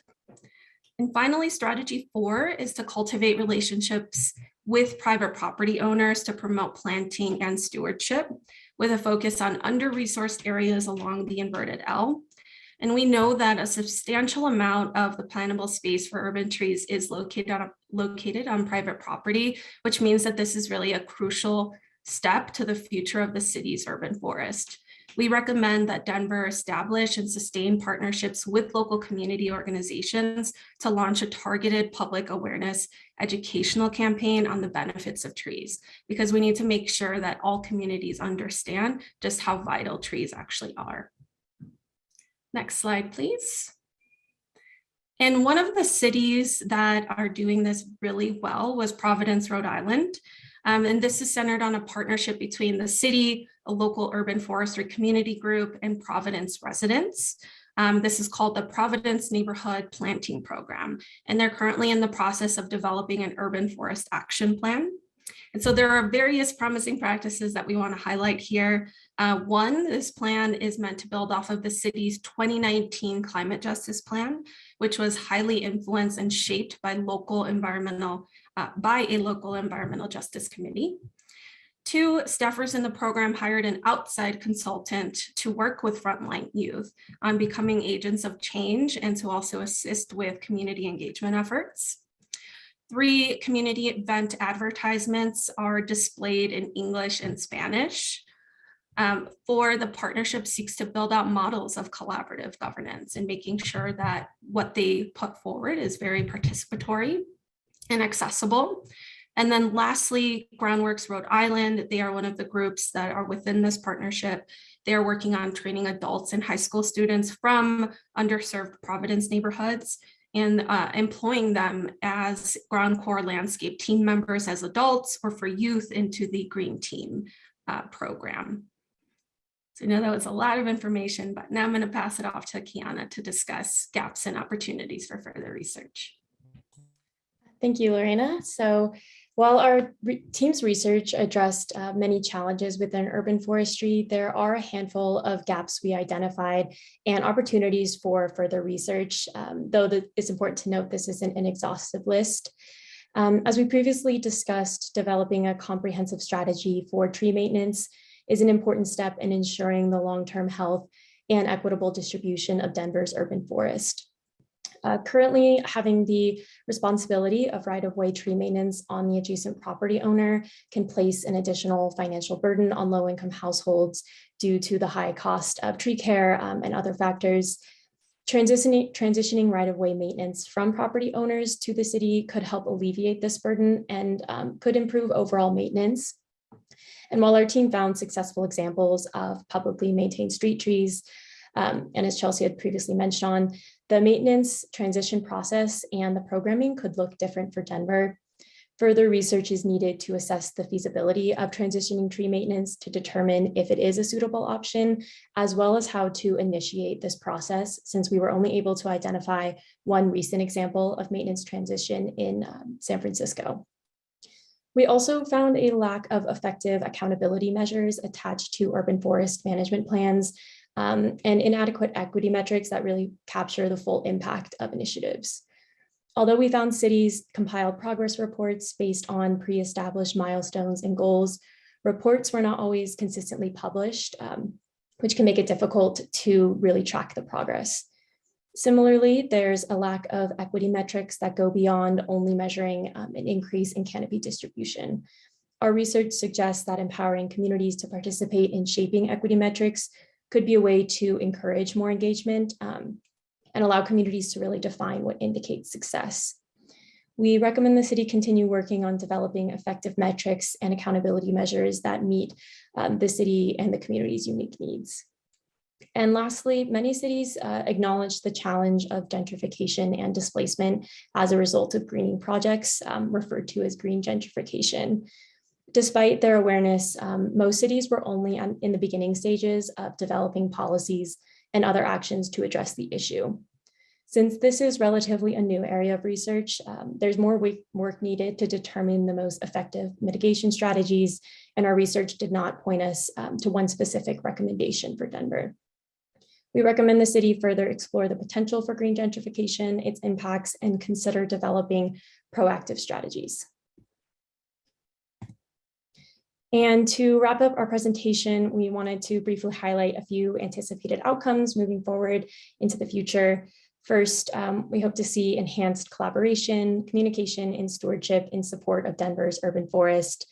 Ideally, urban trees and their benefits would be prioritized as valued infrastructure with maintenance improved across the city. And lastly, we hope to see a broader network of partners in support of a more equitable, climate resilient urban forest. So thank you all for joining us today. We are really appreciative for the time that we had, and we can now open it up to questions for both our team and Chelsea as well. Great. Well, thank you all. I think everybody on this call can respect the amount of work that went into this and the great recommendations that came out of the student work. So, you know, Lorena, I think you talked about hiring local talent. There are probably 15 organizations on this phone that will be calling you up to see if you want a job. So I did want to make sure that we gave credit also to the instructors. At CU Denver, Austin Troy led with the College of Architecture and Planning, led the early work last spring. And then Drew Aber and Chris Hawkins with the Nature Conservancy helped the student work, led the student work with CU this fall. So thank you to you all. We have about 15 minutes for Q&A, and there was a question in the chat that I'd like to invite Dana to ask, or I'm sorry, was it Dana? Yeah, Dana to ask regarding equity. So Dana, if you want to. Sure, I'll see if I can double unmute myself. Did that work? Gotcha. All right, cool. Yeah, I had a equity related question, but was curious if the, student teams in looking at, let me see if I can phrase this correctly. I'm going to go back and look at my question. I don't remember how I phrased it, and I feel like it made sense.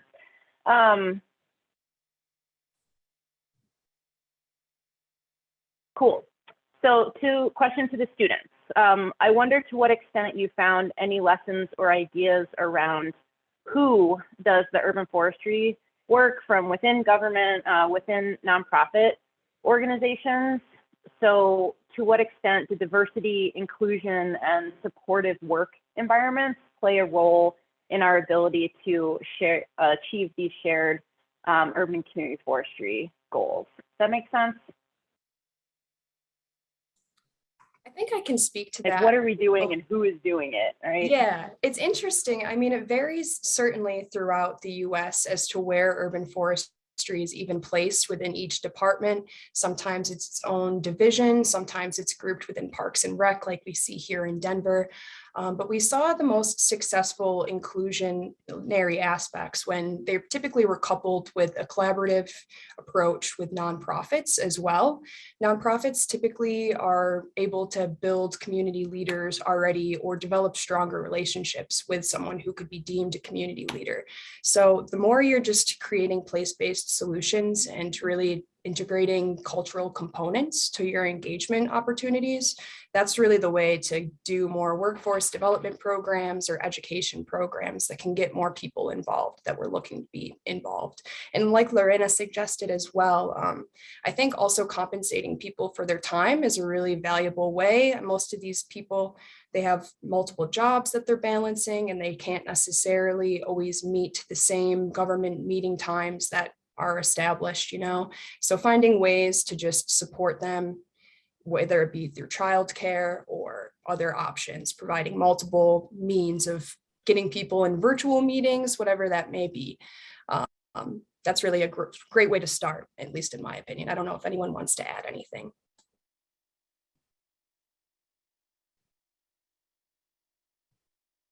All right.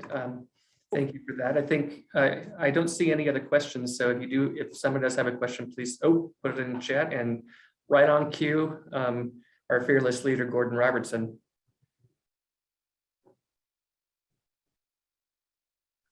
I'll ask this question if you don't want to unmute, Gordon.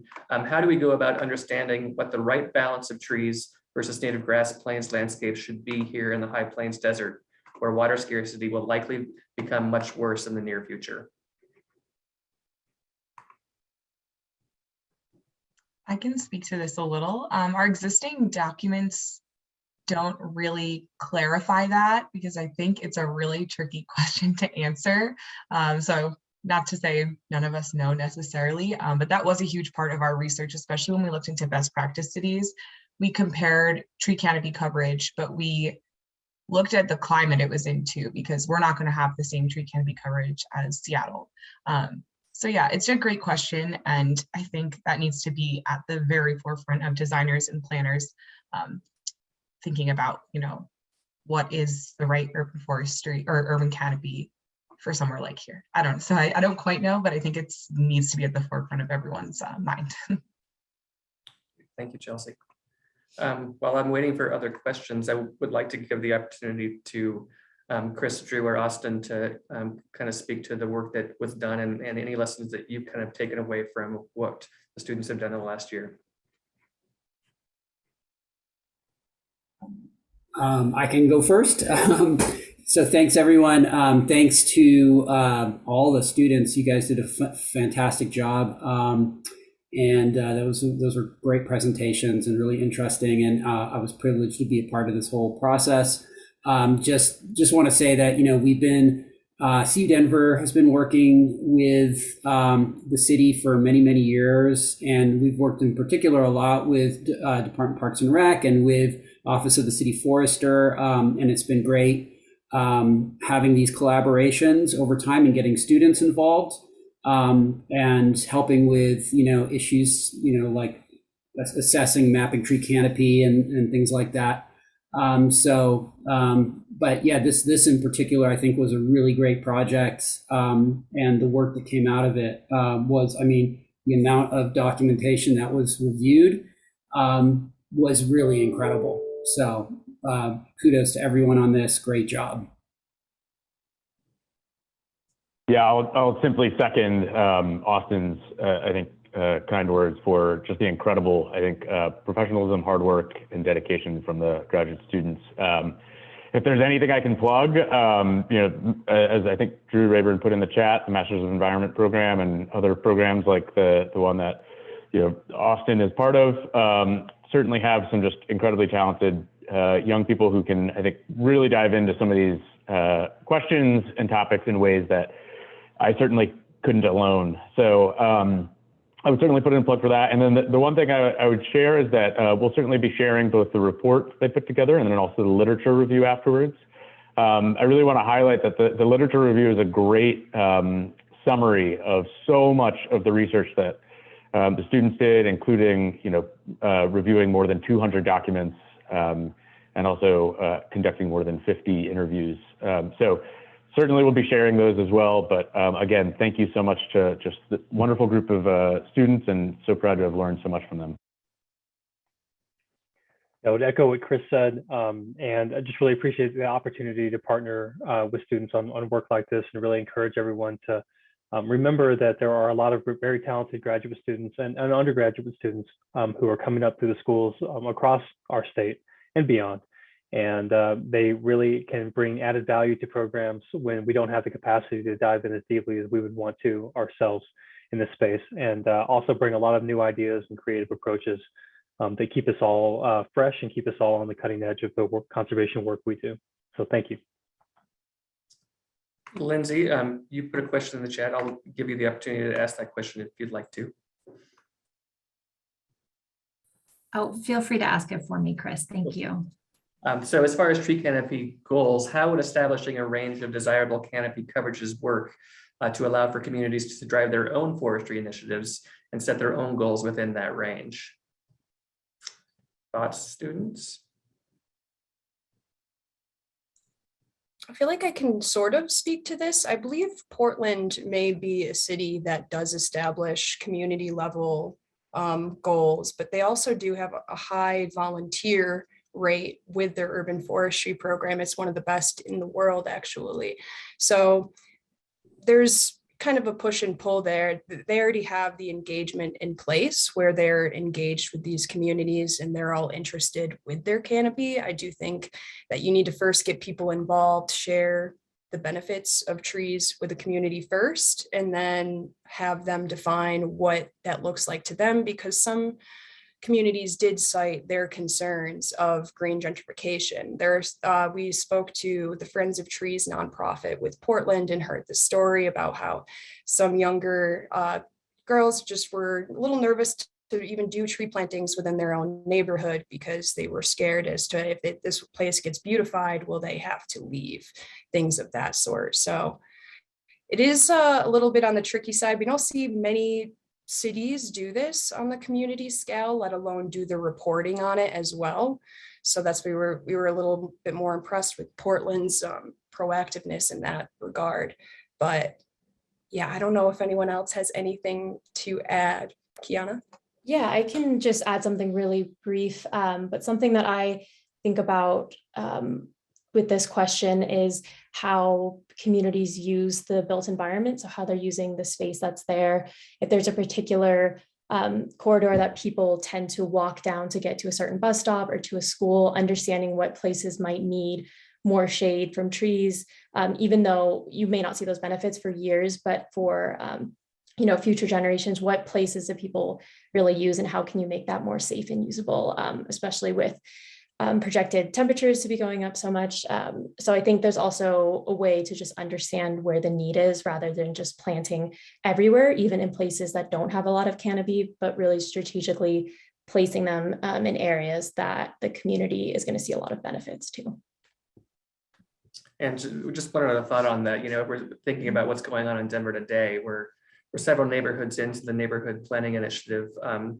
And those planning efforts have talked about trees, but they haven't put metrics around trees. And maybe, as we think about future NPI efforts, maybe there's more of a look at trees and making sure that those communities who are actively engaging in their community plans or their neighborhood plans are thinking about tree metrics and what works for their neighborhoods.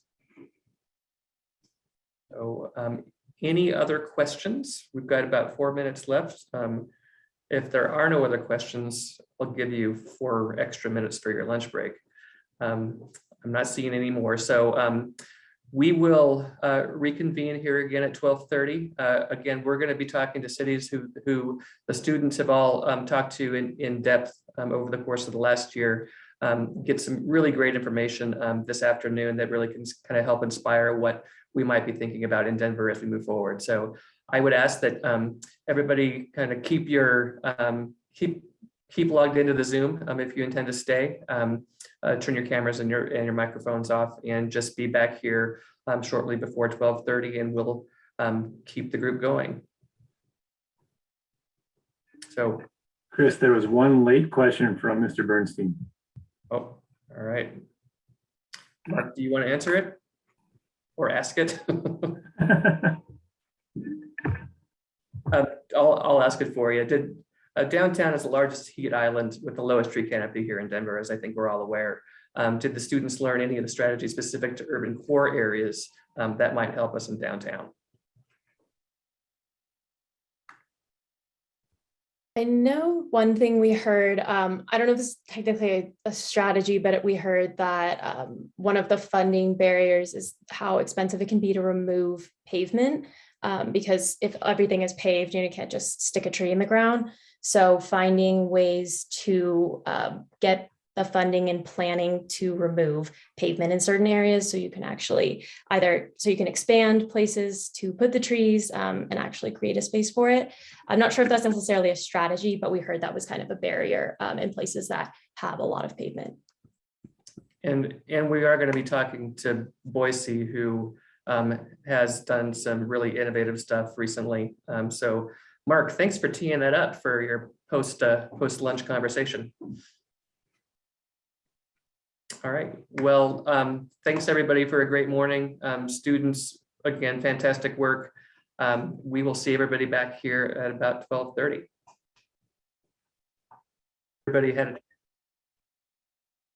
I hope everybody had a chance to replenish and get excited for our afternoon speakers. So, months ago when we started planning this event, we were hoping to do this all in person. And unfortunately, Omicron had a different idea about that. So while we wanted to bring our friends from Boise in to talk to you in person, I think they were probably looking forward to having a little bit of a break, although it wouldn't have been a break here considering how cold it is today, Lance and Steve.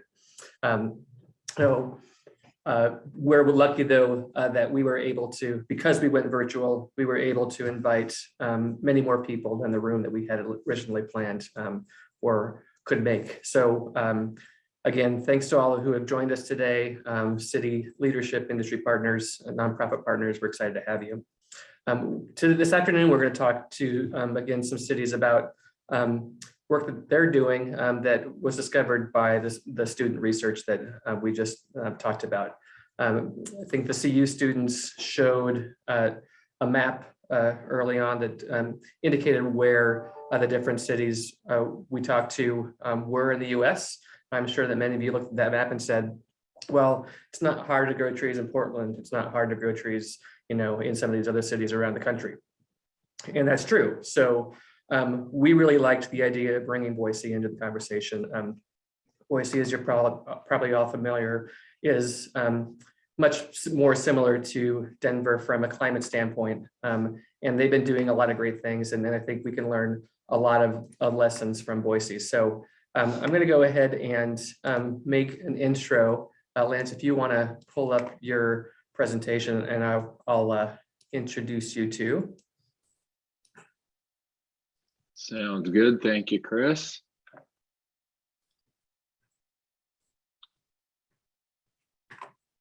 All right. So again, we're lucky to have Lance Davisson and Steve Hubbel from Boise on the call with us today. Lance has lived in Boise since 2011, where he started the Keystone Concept LLC after 11 years in government service in the states of Washington and New Mexico.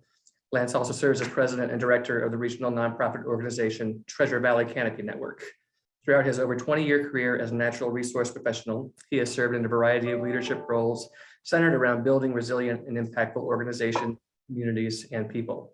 In his free time, Lance enjoys whitewater rafting, mountain biking, camping, and hiking with his wife, son, and daughter. And Steve Hubbel is the climate action manager for the city of Boise and manages Boise's climate, energy, sustainability, and air quality programs.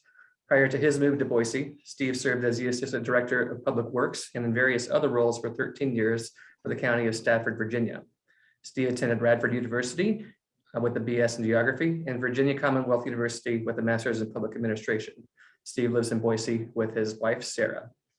So I was asked by Lance and Steve to make sure that they could do an interactive presentation. So they are happy to take questions throughout the course of their presentation. So if you do have a question for Lance and Steve, please feel free to raise your hand or put something in the chat and we'll take them. So with that, I'll turn it over to Steve and Lance. Great. Thank you very much, Chris. Can everybody hear me okay? Excellent. Well, I was really impressed. I was able to listen in to your discussion and the presentations this morning, and I think our presentation will fit in really well. You all had great engaging questions and conversations, and so we encourage you to ask those throughout our presentation. We on purpose have not jammed this full of 80 slides so that you have no time to have conversations with us. We do want to provoke some thoughts and questions and discussion, because what you guys are doing is an impressive effort to really focus and dissect your urban forestry program. So we're honored to be a part of that. And we want to tell not only the exciting stories and things we're doing that are good, but also be really clear and transparent about the challenges that we face. So thanks for having Steve and I here today. So today's discussion, and we say discussion because we don't just intend on standing in front of the lectern today. We're going to talk a bit about the climate action agenda. Steve is the climate division program manager and in public works. So he's going to help us understand how the climate action agenda is advancing forward under the leadership of our city mayor, Lauren McLean. And then we're going to talk about the value and the role of the Treasure Valley Canopy Network, which I serve as the director and president on. And then we'll get a bit into living infrastructure. I know you talked a lot about that in Denver and what you'd like to do. We've done a lot, learned a lot, and had quite a bit of success. So we want to share that. A bit about the partnerships and data that are driving our results. And then also our evolution and path forward. Like I said, we're learning a lot. We've done a number of things well, but we're still improving every day. And then we want to have a discussion with all of you. So I'll turn it over to Steve to talk about the climate action agenda. Hey, thanks, Lance. Good afternoon, everyone. It's nice to see you all. I'm Steve Hubbel, Climate Action Manager for the City of Boise. Sorry I wasn't able to join and hear the conversation this morning, but Lance and I wanted to start today just kind of big picture, just thinking about the city's climate initiatives, climate and clean energy initiatives, and how kind of urban forestry and some of the work that we've done fits into that. And it struck me honestly as a little awkward really to be presenting Boise's climate action to Denver. Obviously you all have tremendous leadership in this space, and we look often to you all and the great work that you're doing down there. But we've certainly, our activity in this area has picked up over the last couple of years. We due to some, being blunt, due to some of the political challenges in our state, generally started working in climate action kind of under the clean energy realm. We have a lot of opportunities there. We have a good utility partner who has a base in a lot of hydroelectric generation. So kind of some different situations that are beneficial to that, to starting the discussion in that area. And then particularly with the election of our new mayor, McLean, in 2020, she's really amped up our work in climate action. And so specifically last year, we finished our first climate action plan, probably the first one in a municipality in the state of Idaho. And we're really proud of that, and set some carbon neutral goals, both for our organization and for our community. So next slide, please, Lance. And so you all are no strangers to climate planning, but we call ours a roadmap, but essentially it's a community climate action plan. We really wanted to focus a lot on implementation and kind of organize a lot of initiatives that were already happening, some of which we're going to talk about today, into one document, really rolling up fully around climate. We also wanted to use the roadmap to set climate action goals that had not been done previously. So there was a good opportunity to do that there. And then throughout the development of the document, we've really stressed the need for this to be something that doesn't just go on the shelf like some city plans have been known to do, and something that we can evolve and adjust. You all know that technology, community needs, policy is really changing every day in this work area. So we wanted to fit that. And yeah, thanks, Lance. We've got a few animations in this slide, so I'll just walk you through those. But just a quick outline of our roadmap that I really wanted to present so you all know how urban forestry fits into that. So as we built it out, we really started with our vision and goals, using the city's vision to create a city for everyone, and then set some mitigation goals, both for our municipal government and the community. Also brought in some qualitative goal setting around adaptation and resilience. I think not unlike many other communities, spent a lot of focus on mitigation in this first plan, but certainly didn't want to forget resilience and adaptation, and certainly some of the natural solutions and the urban forestry discussion fits well there. We set guiding principles essentially on a simple basis. People, health, and jobs is really how we try to communicate those to the broader public, and trying to tie our climate actions back to improvements that can be made to advance equity, to improve health and wellness, or to grow the climate economy. For example, obviously we're interested in alternative transportation, and that helps us get combustion engines off the highway. But if we can get people on a bike or walking to wherever they need to go, that certainly has a health and wellness benefit for them also.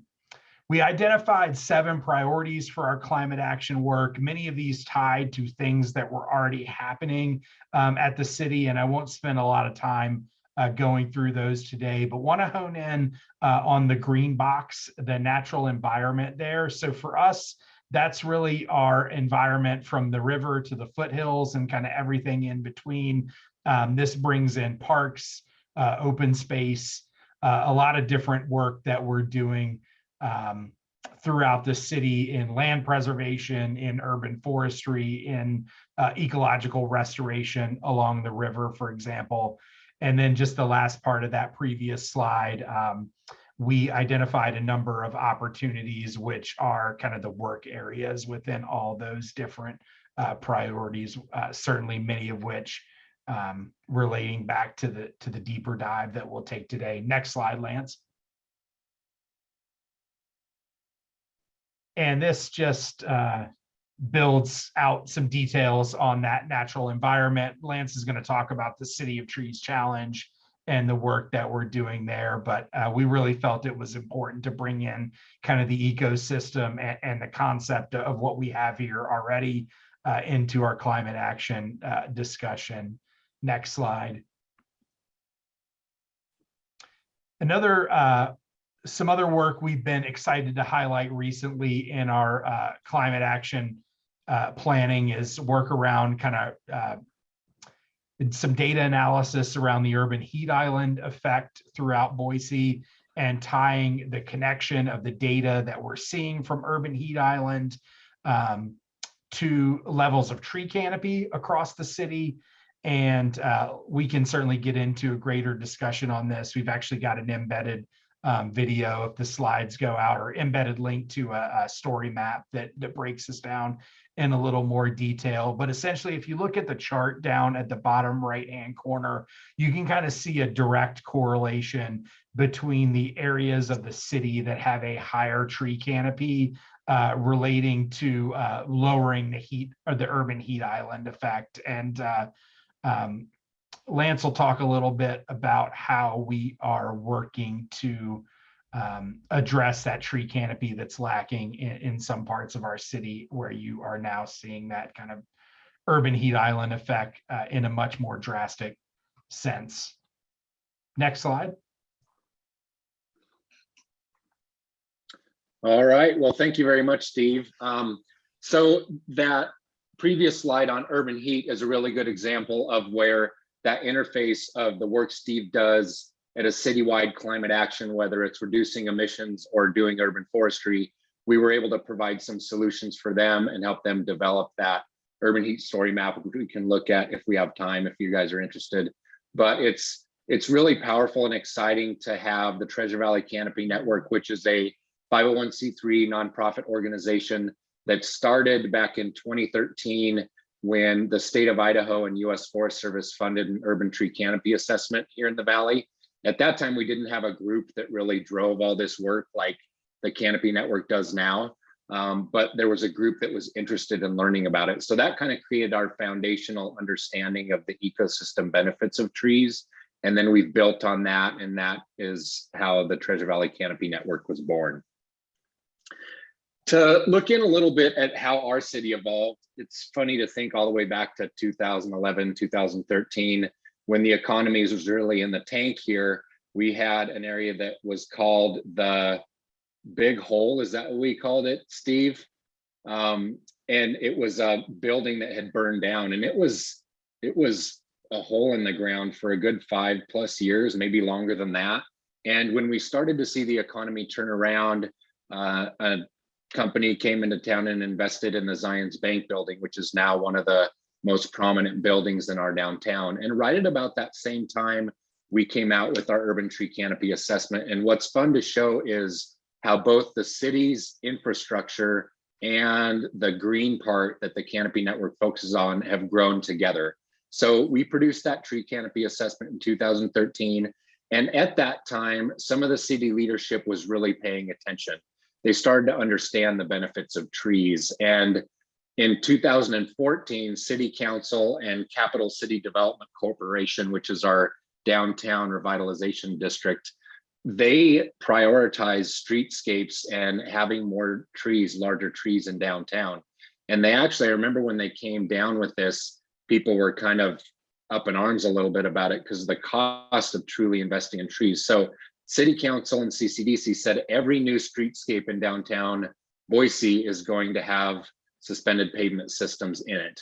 We have built the tools and all the guidelines to help make that happen. And we're going to invest the money in putting that infrastructure underground to, one, help grow greater tree canopy, and two, help with our stormwater goals. And we'll dive a little more detail into that and what that infrastructure looks like. But that kind of started the groundswell of the ability of the canopy network to positively influence change within the city of Boise. We were part of developing Boise's community forestry management plan, which is an exercise they do every 10 years. It was very highly collaborative and created a roadmap forward for them. And then the canopy network has grown in that urban heat data that we showed you actually was a partnership between us and Portland State University. We actually did on the ground heat mapping, and I think it was summer of 2019 on the hottest day.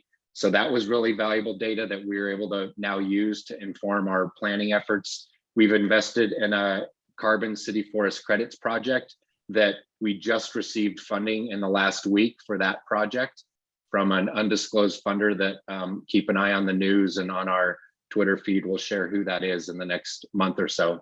And then Idaho Power also has a very successful shade tree project. So all these programs that are basically solutions to the challenges that our city faces and our climate, we developed as the Canopy Network with our partners. And then we'll talk a little bit more about the City of Trees Challenge, which, similar to some of the other projects, came completely as a surprise from City Council President Elaine Clegg throwing out this challenge to the city.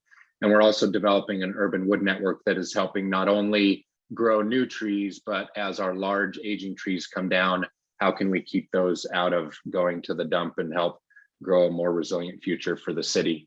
So as we look at living infrastructure, the city has for many, many years wanted to have their downtown be basically a park, and they put their money where their mouth is, which is really exciting. So bringing in, being a nonprofit that understands all those pieces and how to build partnerships and bring in funding, but also be able to influence the way the city plans and have a community forestry management plan that links up with the downtown parks and public spaces plan.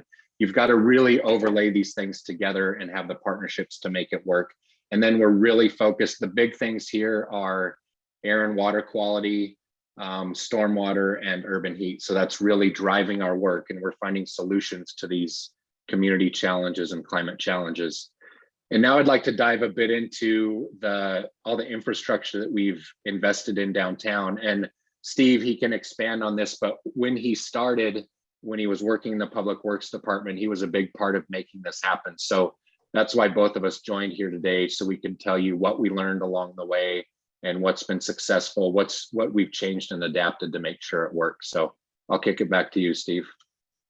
Yeah, thanks, Lance. And maybe just to provide a little additional context to the group here today. When I joined the city about 6 years ago, my role at that time was primarily focused on stormwater management, regulatory compliance. And when I came, of course, coming from the East Coast, the idea that you can come to a place that has kind of a combination of such limited rainfall and good infiltrating soils, that there was such a high capacity for infiltration here was almost kind of mind blowing to me, that we had the potential to kind of infiltrate design storms at the 10 or 100-year level, that was even technically feasible, in a lot of ways, that level of infiltration being kind of the holy grail for stormwater management. So that in itself took some time to get my arms around, but it was really exciting to see some of the initial work that was happening with integrating green stormwater infrastructure into the urban landscape, and the correlation between that stormwater work, the streetscape work that Lance talked about, and then support from our urban forestry folks who work out of the city's Department of Parks and Recreation. Next slide, please, Lance.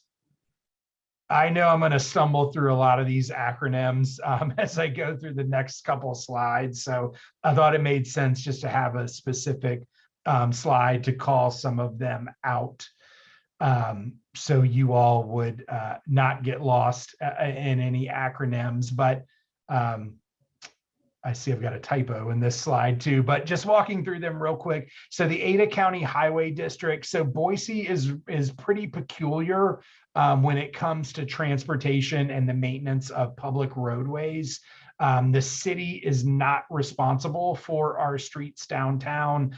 They are primarily operated, or the public streets at least, are primarily operated by a countywide highway district that is responsible for road operation and maintenance throughout the city. There is one variable: the state, the U.S. and interstate highways are operated by a state agency, the Idaho Department of Transportation. So it's a really interesting quirk, and kind of takes local control a little bit out of our hands for what we can do within the right-of-ways, and drives kind of a need for cooperation and collaboration with those folks. And just in the area of challenges, I don't think anybody who would Google news articles on this would be a stranger to the fact that sometimes there were some challenges in collaboration between the city and our partners at the highway district.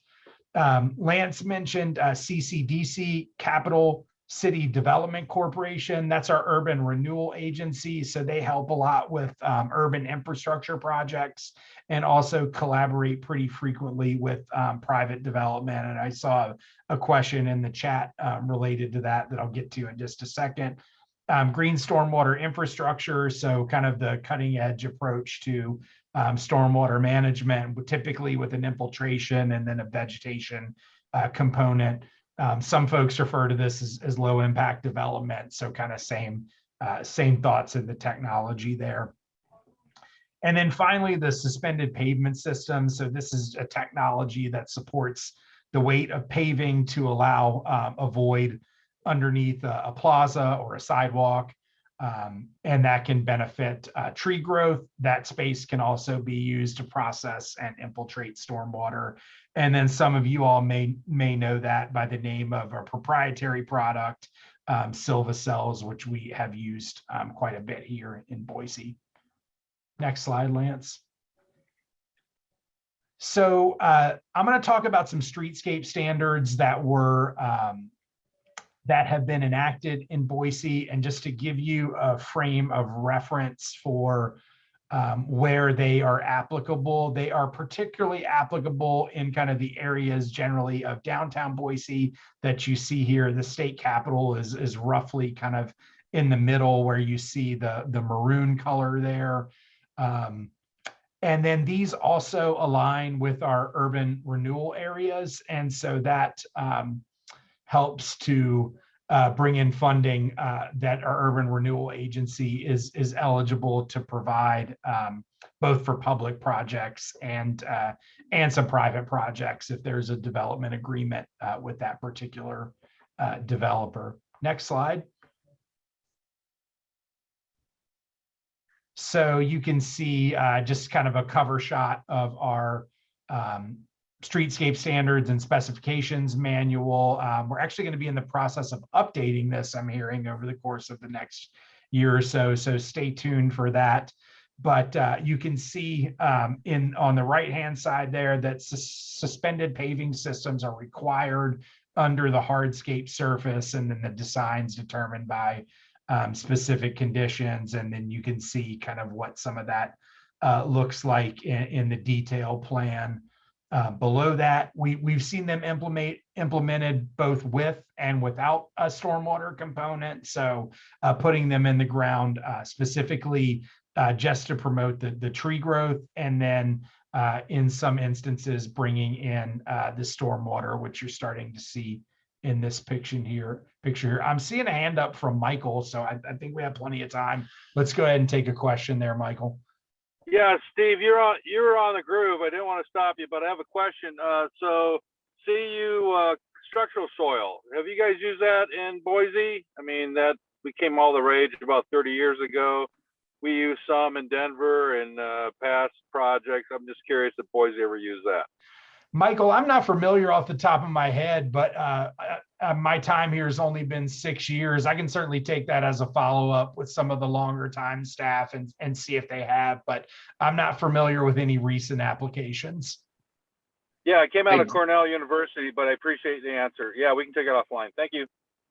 Yeah, and to add to that, I heard them talk about it earlier. It would have been before my time as well. I don't know if there actually is installations of that or not, but it definitely not to the degree that we've used the suspended paving systems. But yeah, we can follow up on that, Mike.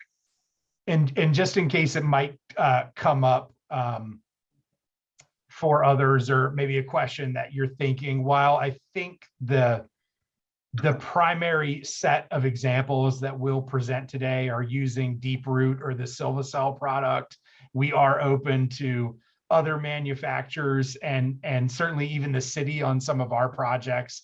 We've been trying to conceptualize how we could come up with sort of a homemade product, if you will, and even had an in-house engineer kind of spec what something like that might look like. I'm not sure we ever deployed it, but we tend to be kind of open-minded to testing and piloting technologies where we make sense. Really kind of a big part of the conversation here. Can you jump back real quick, Lance, just to make sure I hit? Yeah. Hey, Steve, I don't, again, you're on a roll, so I don't want to slow you down, but Jim Meyer and I about, Jim, you don't have to respond, maybe in the chat, about 18 years ago or so, we knew that CU soil, as it was patented by Cornell University, didn't truly work to its best potential in Denver. So what you just said about homemade is a good thought. Anyway, I'm done. Thank you. No, thanks, Michael. Appreciate it. Hey, jump in. We want it to be casual. And I think, Lance, I did hit everything here, but just to show you a picture of what a suspended pavement system looks like under the ground. It's basically a plastic egg crate, as some of our construction folks have so eloquently described it, that can stack kind of on top of each other to create a more vertical depth in the soil, or they can be stacked more horizontally like you see in the picture here. And that can allow the tree roots to grow in either down or across, whatever the configuration might be. It helps the soil compaction. And then for the stormwater, essentially what it's acting as is a bioretention facility, with the soil being present under the sidewalk there. Talked a little bit about the last slide, but obviously there's a big need for multi-agency coordination to execute this work here in Boise. So in order to open up the right-of-way to allow this technology, the city had to enter into a license agreement with the Ada County Highway District, our transportation partners, and that helped us identify kind of responsibility for projects within the right-of-way, both during construction and for long-term maintenance. And I think you all will be interested in this aspect of the discussion. We can certainly talk more about it in the Q&A, but basically the responsibility split for maintenance is that the city's taking responsibility for tree care, and then the suspended pavement system, or the portion of which that are under sidewalks. And then the highway district and the city share responsibility when there's a stormwater component. And then also, depending on private property drainage, we may have private property owners contributing to drainage for their part as well. We do have a couple instances where essentially the maintenance responsibility is just handed to the private owner through a maintenance agreement. And we have a handful of other scenarios where a private owner is making a payment in lieu of maintenance to the city, and then the city's maintaining. Next slide.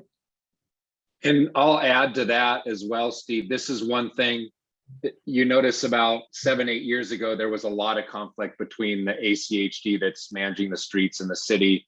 And then what we saw as we started working in this arena more, the staff got along really well and cooperated. And then it was just kind of the leadership was kind of upset at each other in the news. But we've always had, I think, similar to what you have in Denver, a lot of good collaboration and partnerships. And that's what's allowed us to go through this process. And every year gets better. And now even our elected officials talk a little better about each other as well. So it's a moving target, all of this stuff. But that project that we're talking about, which you'll see a few more pictures in what we call our Live District, was a really monumental example of how we came together with an agreement to make all those things work. Yeah, that's great, Lance. I appreciate you adding that there. In terms of additional coordination, we're super fortunate to have a great urban renewal agency to work with. They've been very active in streetscape projects throughout downtown and have been a big proponent of the suspended pavement systems, incorporating stormwater management where it makes sense. And then also helping private property owners kind of overcome some of the challenges in developing their frontage through development agreements. They can provide some support to offset some of the costs for things that are happening within the right of way. And they're also very open to helping us pilot kind of innovative approaches. And we're going to talk about that in the subsequent slides, with an area that we call the Central Addition. So this is kind of a fringe area of downtown Boise that historically had seen some neglect, and the city prioritized the neighborhood to be our first what we call a Live District, or essentially an eco district, to pilot some innovation around sustainability, around innovative stormwater management, around kind of turnkey sustainable development. We partnered with the Urban Renewal Agency to redevelop a 6-block stretch of kind of the main street that goes through this neighborhood here. You can see from a stormwater perspective in the picture on the left, obviously a lot of drainage issues, kind of inadequate drainage infrastructure there. And then you can see the picture on the right, kind of in the post-development setting there, bringing in some permeable pavement to help solve some of those on-street drainage issues. Just off to the right of the picture there, you're seeing the tree grates with the silva-cells underneath the sidewalk. And we were also, you can kind of just barely see it in this picture. I have it in some of the other slides, but we also did some piloting of kind of an innovative approach to a double row of street trees to grow the canopy there. And so at the top end of that picture on the right, you can see a tree that's kind of in a bulb out on the curb there. And then to the right-hand side of the picture, you can see the street trees that would just normally be put in along with the sidewalk. I think we've got a wider sidewalk there and kind of some innovative paving types, and then several other kind of sustainability elements that went into the project that I won't focus on for time today. You can see here post kind of what things look like post-development. This area is really booming. The two tall buildings on the left are new within the last 5 years. We've got some historic homes down on the bottom left that we were able to maintain. And just so we don't overstate the performance of silva-cells, the taller trees that you see kind of transitioning into the fall colors there were existing, so those weren't new. I thought that might catch some eyes. as we went through the slides, but those are original trees that we were able to maintain through the construction process. You can see kind of the street configuration, you know, there's give and takes.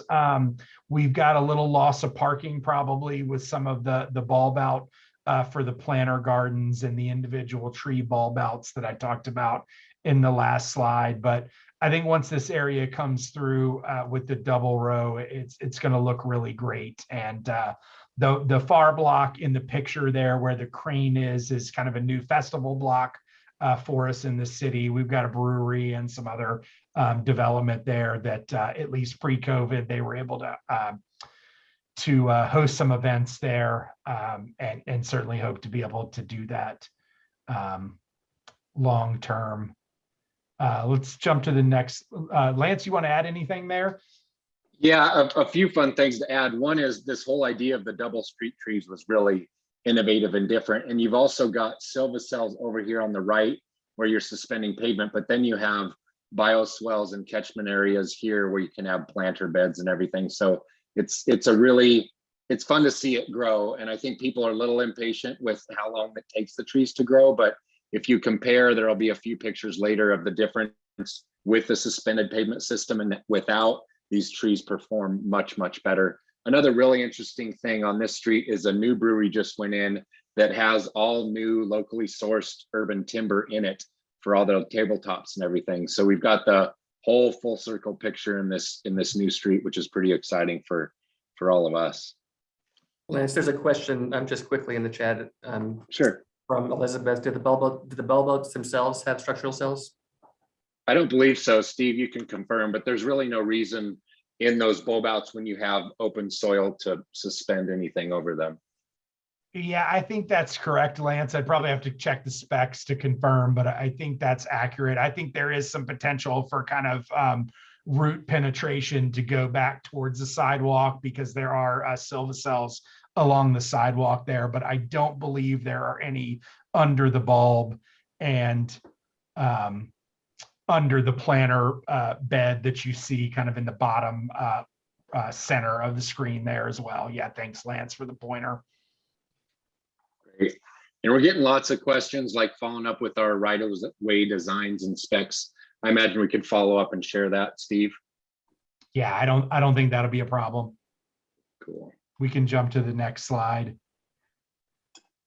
You know, as for somebody who came from a lot of work with stormwater in my work prior to Boise and then here, obviously maintenance is a big deal for all of these things, and not something to take lightly. I mean, I think there's certainly some risk with putting in these systems. What we have observed and what I've observed in my career with kind of innovative stormwater is that if you can get good design and good construction oversight and get these things built properly, there seems to be a much lower risk of failure.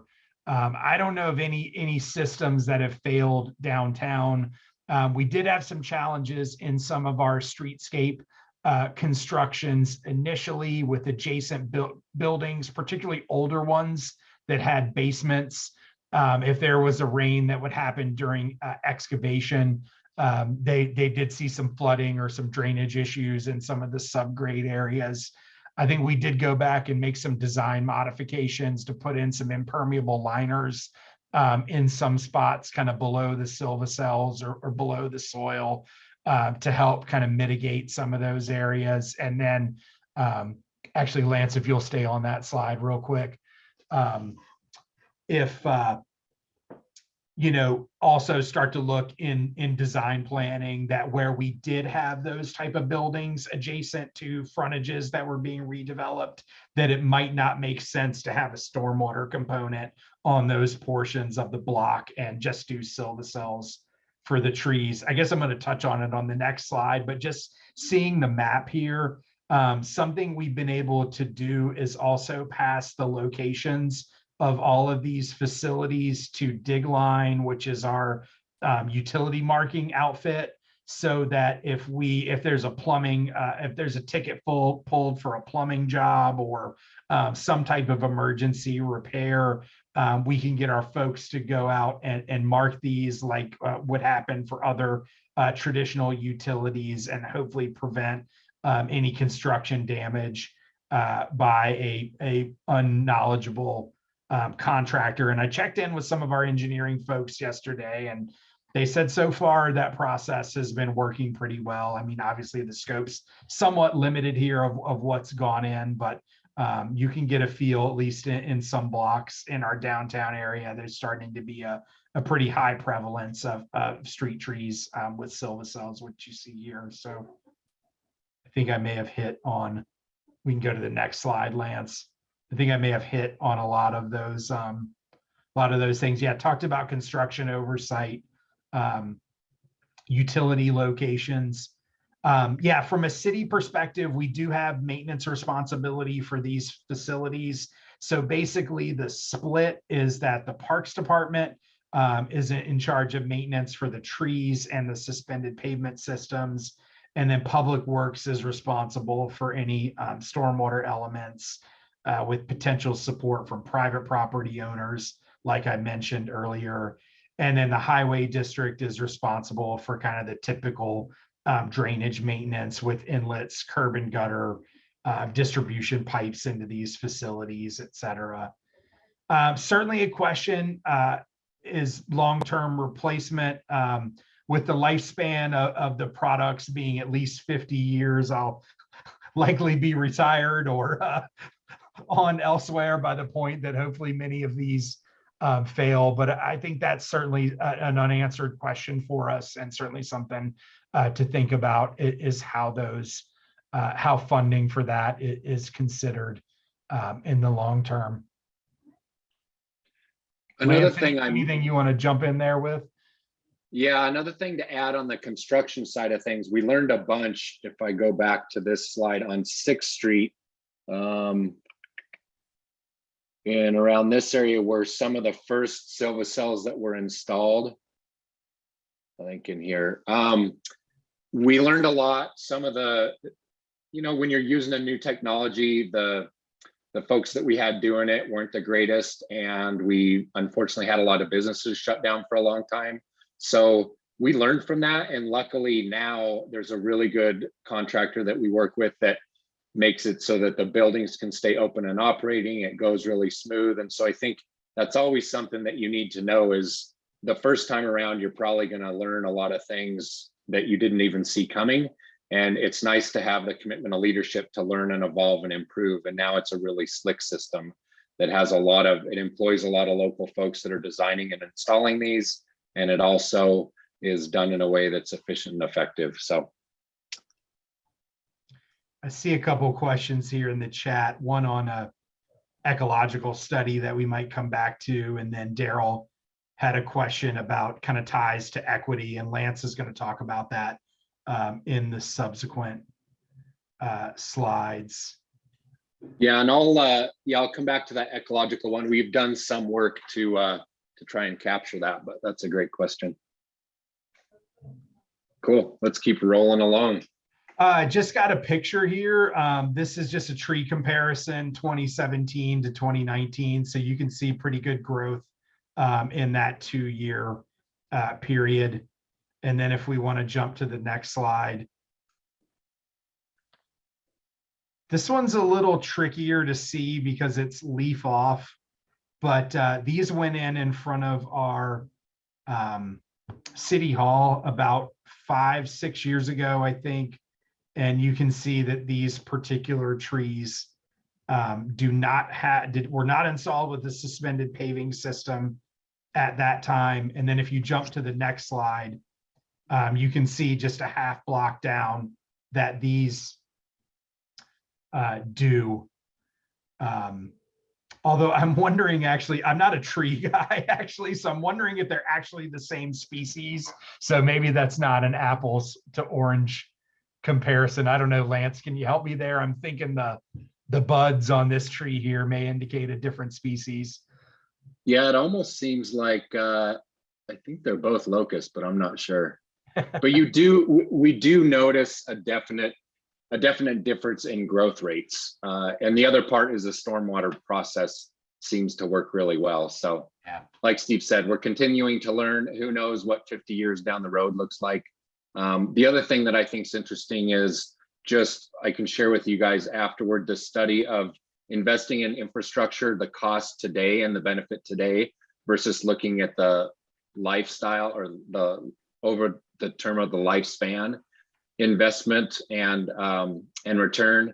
And I think that's one of the things that we need to look at as we build our city infrastructures, because usually the cheapest way to do it now is to put your living infrastructure in a little box. But I will tell you, up until the last few years, the city would basically be replacing their downtown street trees between 5 and 10 years because they were outgrowing the small area that they were provided to grow in.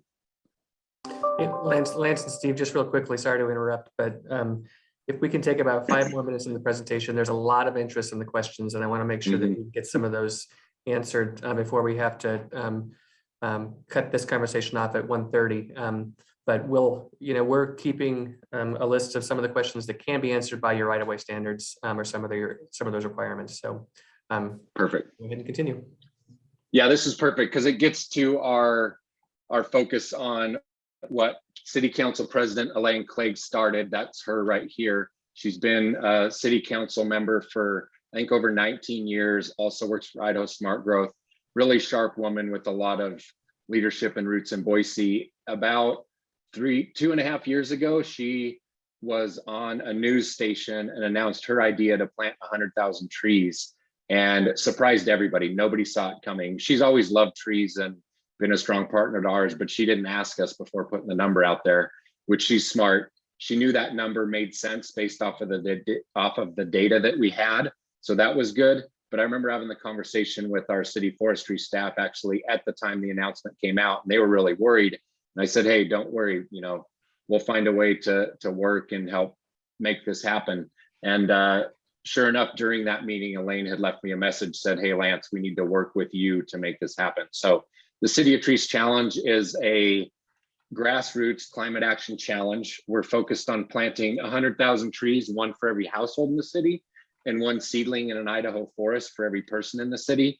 It's been really fun. We're 3 years into it now, but we're really focused on the impact. The tree number is a smart number. It's a number that Elaine thought out. It helps people really root in climate action. But on the city side and the nonprofit side, we're really focused on what is that impact. So if you go to cityofTreesChallenge.org, that's where our website is. It has the latest engine developed by iTree supporting all of our trees that are planted. We're tracking the ecosystem benefits coming out of them. And then we're also using tools like the American Forestry Equity Score to strategically target our tree planting moving forward. And Steve will talk a little bit about the Clean Cities Index. So there's 2 really powerful tools, thanks, that we're working together to help inform what we're doing. Yeah, just quickly, one of the really exciting projects my team's had a chance to work on is kind of a visual image of what you see on the left here. We're calling it the Clean City Index, but essentially it's an environmental justice, equity, and community health baseline data collection for Boise, which is organized at the census tract level. And this is something we initially did to kind of help us prioritize some of our climate action programs. So we looked at a number of different data points and then kind of ranked our 49 or portion thereof census tracts across the city. And what you can see there in blue, in the darker blue, those come out to be kind of our higher priority tracks. So potentially opportunities where we can direct some work or some investment. And Lance within the City of Trees Challenge and his peers have had a chance to directly use this tool. They have an equity component where they dedicate a certain amount. You've got a slide on this, Lance. Go ahead and take it from here. Yeah, so it was fun because 2 years ago we had this data, but it wasn't in really useful tools. And so we were able to inform Steve and his team on how they developed their Clean City Index. And then now that they have that, what we basically do, and we started doing it this year, is we're strategically targeting these areas of greatest need. where there's high urban heat. If I had the urban heat map, it would show it as well. Right here, based off of the Clean Cities Index, these are the neighborhoods that we want to focus. You go to the American Forestry Equity tool, same thing. And then the urban heat is added into these as well. So I think it's really important to have strategic tools to make your decisions. And the reason we have these tools is, one, because we have a lot of good solid partnerships, but also those partnerships grow beyond within the city of Boise to have partners like Arbor Day Foundation and American Forest feeding into this. And we're really excited. You guys are the first one to see this logo. We're implementing a tree captains program, which is going to give people the ownership to lead volunteer efforts in those cities over the course of the next 8 years. So those are all things that we've implemented to really make it happen in the right way in our city, to create a better Boise for all Boiseans through this City of Trees Challenge program. And I'm excited to get to questions and discussion. So really quickly, this is what's working for us. I think the trusted relationships and partnerships, when challenges come up, we have the trust to figure those out. We have diverse funding strategies, good collaboration. And then the challenges that we know is the ongoing maintenance, evolve and adapt. One thing that we, when this first came out, COVID-19 hadn't happened, and we found a way to make it work even with COVID-19. And so there's lots of challenges that we know are coming ahead, but because we have a strong team, we're making it happen. And I think let's take advantage of 10 minutes of Q&A. So thank you, Lance and Steve, so much. A lot to break down, and I promised everybody that Boise would have a lot to learn from. So let me just quickly mention that there are some questions about technical things like right-of-way standards, soil volume, recommended tree species in the chat. Steve put some links to those, so we won't dive into those. I'd like to get into some of the other things. Jenna, early on, you asked about silvacells, and you know, in Denver we have silvacells are an option, but it's not easy to get there. There's an encroachment permit required.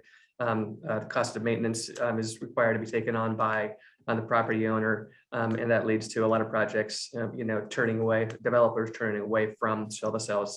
Jenna, I think your question was, how do we kind of bridge that gap? Do you want to add any more to that, or do you just want to let Steve take that? Sure. Yep. I can just add to that. I'm just curious if you have been able to work with the private development community and private property owners to help incentivize some of these technologies that we'd like to see more often. It sounds already like you guys have a system of maintenance that we don't have. We put a lot of that maintenance on the private property owners, which makes people less inclined to want to continue to keep up with the silvacells over the long term. So just curious how you guys have dealt with that in Boise. Jenna, our state constitution constrains us pretty hard on incentives directly from the city to private property owners. So that's a real challenge in a lot of areas that I'm working in. Unfortunately, I think we're able to sort of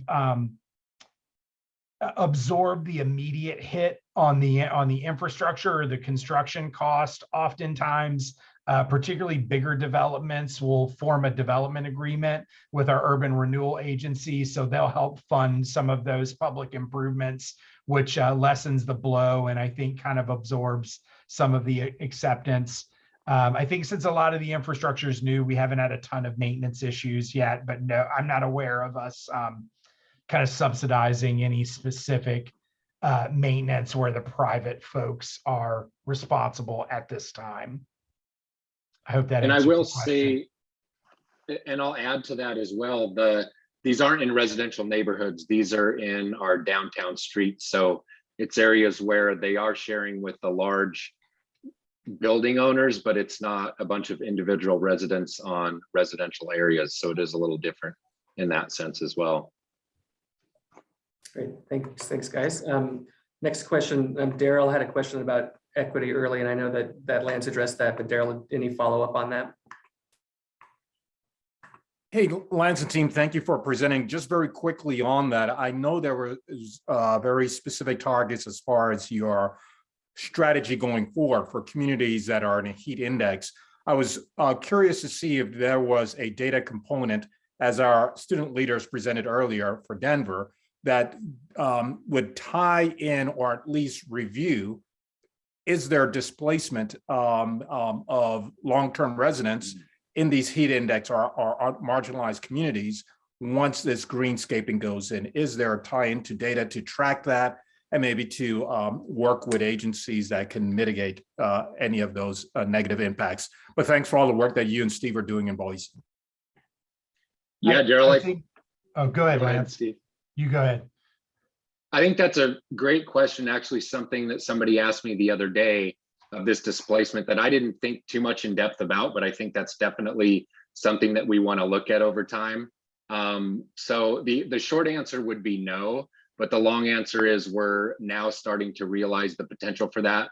Luckily, our mayor is really focused on housing needs and a lot of issues like that. So I think we can partner up to address it, but it's something that has come more to the forefront recently that we didn't previously think about. So I appreciate the question. I'd love to continue dialogue as we learn, because you guys would probably have a few answers or ideas for us. Yeah, and I just add, just to keep everything at face value, Daryl, in the one picture I showed that kind of showed the new streetscape in that particular area of town, that was mostly commercial, but there were a few single family homes in that area that were rentals. And due to a really committed property owner, they've stayed rentals, but I know those areas are under probably tremendous pressure to turn into a bigger building for ultimately for different residents. So I think it's a good point and something we need to think about more as we go forward. All right, thanks. Katie had a question about repair or replacement when if the Silva cell system fails. Katie, do you want to follow up on that question? No, just essentially like if these do fail in 50 to 100 years, what does it look like to replace those? And is it like actually sustainable to be placing these in the first place? Lance, any thoughts there? It brings to mind a question of how often in a infrastructure of a city the street is redone.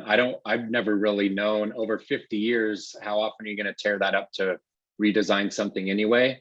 I would say the short answer is no, we don't know, but we do know the importance of investing in the infrastructure for the next 50 years is important, but I'm not sure how much the city and ACHD has dove into what happens at year 50 or 55. Are you familiar with that, Steve?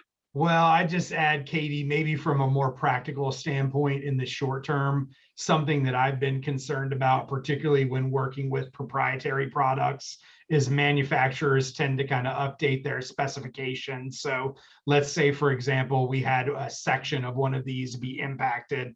I've always been concerned about kind of the availability of spare parts, or essentially the ability to kind of reconfigure the facility in the near term should it fail. So I think that's probably something that could use a little more analysis. Craig had a question about how irrigation is handled, whether it's paid for by the adjacent landowner or whether it's city water, and city metered and maintained. And the other kind of backup question to that is that different between your downtown commercial areas and residential streets? Craig, if you want to add anything else, please feel free. Not really. I just know that Boise has a similar amount of rainfall that Denver does, and we can't grow anything without water, right? So how do you guarantee water? I think a lot of the tree failure that we have, especially in urban environments, is because the failure of water to continue to get there, because the city is not always responsible for that. How do how is a system designed for a street block or a series of blocks, and how is it paid for and owned and so on in Boise? Yeah, I can speak to the commercial mixed use, kind of the examples that we've seen here, Craig. From what I know, it's a mixed bag. I think in some blocks, the city has a meter and is tapping the water and paying the bills specifically ourselves. And then in others, I believe it is connected to the adjacent private buildings. I'm not aware of us having any issues with anybody turning the water off. Our bigger challenge has been getting them to shut down and winterize the irrigation systems before it gets too cold. Lance, I think you can probably comment on residential areas, maybe just with kind of tree work throughout the city. Yeah, I think that's a great question. So anywhere that we plant trees, they need to be irrigated unless they're along the river. So same as you guys, the same thing as you were talking earlier. Before we lived here, there weren't trees in the places that we live. It was a high desert with trees on the river. So irrigation is important. In the residential landscape, the adjacent homeowner waters the tree in the right-of-way strip. So that's all our responsibility. Some people pay attention to that, some don't. And then in the downtown piece as well, it's another big thing that we've learned over the last 10 years is a lot of the downtown systems were just in disrepair and nobody was paying attention to it. So that affected the tree growth. Now that there's been a lot of intention put into that infrastructure, people are paying more attention. They've actually mapped out the irrigation systems and they paid a lot more attention to it. So we've seen a big switch when the city started investing more in that now the consciousness of the importance of carrying it is better than what it used to be. Thank you. All right, well, I have to play timekeeper here. I want to thank Lance and Steve for the great presentation, great conversation. I think, Lance, you put your contact information in the chat in case anybody wants to reach out to Lance for more info after this meeting. But again, thanks so much, Lance and Steve. A lot to learn from Boise, and we're excited to have had you on today. With that, I'm going to turn it over to Paul, who is going to moderate the panel discussion. Will we doing a 5-minute break? I think that we probably want to move forward. I want to make sure that we have enough time for conversation, unless you need a break, Paul. I don't. I'm fine. All right. Well, thank you, Chris. Thank you, everybody else, for attending. We want to move into the expert panel portion of this. With the student interviews, we kind of narrowed down there's 18 cities to a handful, that being down to Pittsburgh, Cincinnati, and Portland. We conducted our own interviews in between to get to that smaller, shorter list. And so we've invited them here today. We have Rebecca Kiernan, the Principal Resiliency Planner for the City of Pittsburgh, joining us. She's going to be discussing maintenance and operations with a focus on partnerships, governance, and policy. And then hopefully some time to discuss their equitable street tree investment plan. We also have Crystal Courtney, who is the Natural Resource Division Manager for the City of Cincinnati. She will be discussing governance with a focus on funding and maintenance. And then finally, Jenn Cairo, the City Forester and Urban Forestry Manager with Portland Parks and Recreation. She'll be discussing funding and government with a focus primarily on funding and some maintenance as well. So with that, Rebecca, are you ready to kick this off? I am, thank you.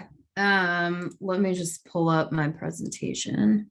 While she's pulling that up, I just want to reiterate or just make a statement that we will be doing some Q&A at the end. We have a bunch of people working behind the scenes to gather questions in the chat, but strictly for time sensitivity, we want to try to keep those to the end. So, but please put them in the chat and we'll go from there. Are you able to see my screen? We are. Okay, great. So hi, and thanks so much for having me. I'm super excited to be here. My name's Rebecca. One caveat, I am a resilience planner. I'm not a tree person. I work super closely with our forestry division and our excellent city forester, but I'm coming at this from a Department of City Planning, Sustainability, and Resilience type of lens. So I figured, just a little bit of level setting on Pittsburgh's historical context. We have a shade tree commission that I'm going to talk about, in addition to some other strategic partnerships we have, how we integrate within the Department of City Planning, some resources and technical assistance, and then we have a Greenways partnership program that I was going to talk about a little bit. So just for some historical context, Pittsburgh is a city that was built out for a population of 680,000 people in 1950. We are now a population of 305,000 people. So just, to mention, a lot of our tree canopy actually comes from default. So that map that you're seeing on the left is those green areas are all vacant lots. So we have, a unique opportunity to be able to utilize a lot of vacant space for our tree canopy, but we also have trees that have just kind of appeared out of, 40 years of neglect. So a lot of, what we focus on is trying to figure out how to maintain it all with a small staffing population. So when we lost half of our population around, 1980 and 1990s, we've now started to stabilize. But, a good point here is that as a reverb effect, we, lost half of our taxing ability, our tax base, which then reverbed into losing half of our staffing capacity at the city, but still tasked to maintain the same amount of infrastructure. So we are for sure overbuilt and, have challenges with aging infrastructure, as if you might have seen the news this last week. But tree canopy also falls under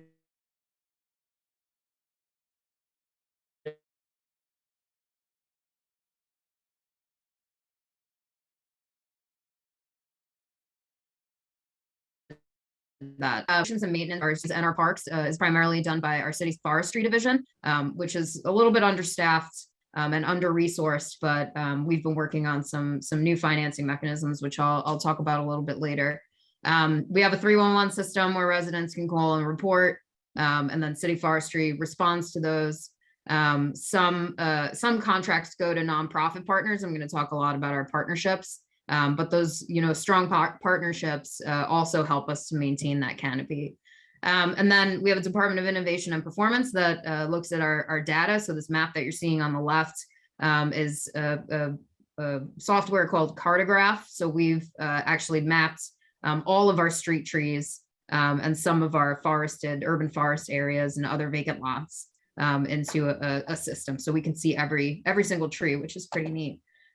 We also have a Tree Pittsburgh is a nonprofit organization that I'll talk about. They conduct a urban tree master plan about every 5 years.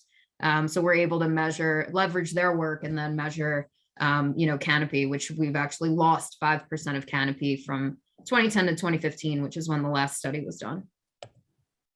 And then, I've mentioned not all of our natural spaces are really functioning at its highest performance level. So we have a lot of issues with invasive species. You can see that on the left, that a lot of our hillsides and tree canopy is being swallowed up by invasive vines due to, the inability to manage some of those areas. Down here on the bottom left, we have a lot of deer overpopulation issues that we're attempting to address, but the fencing, you can see that we don't really have undergrowth because of deer browse, which has become more and more of a problem. And then also as a result of that deer overpopulation, we're now experiencing a worm problem, which I can get into later. That's a whole interesting story. But that is contributing to landslide issues, which you can see down below. So, we're definitely struggling, not just on the street tree front, but also thinking about the ecosystem health of our urban forests and our parks, but also our larger vacant areas.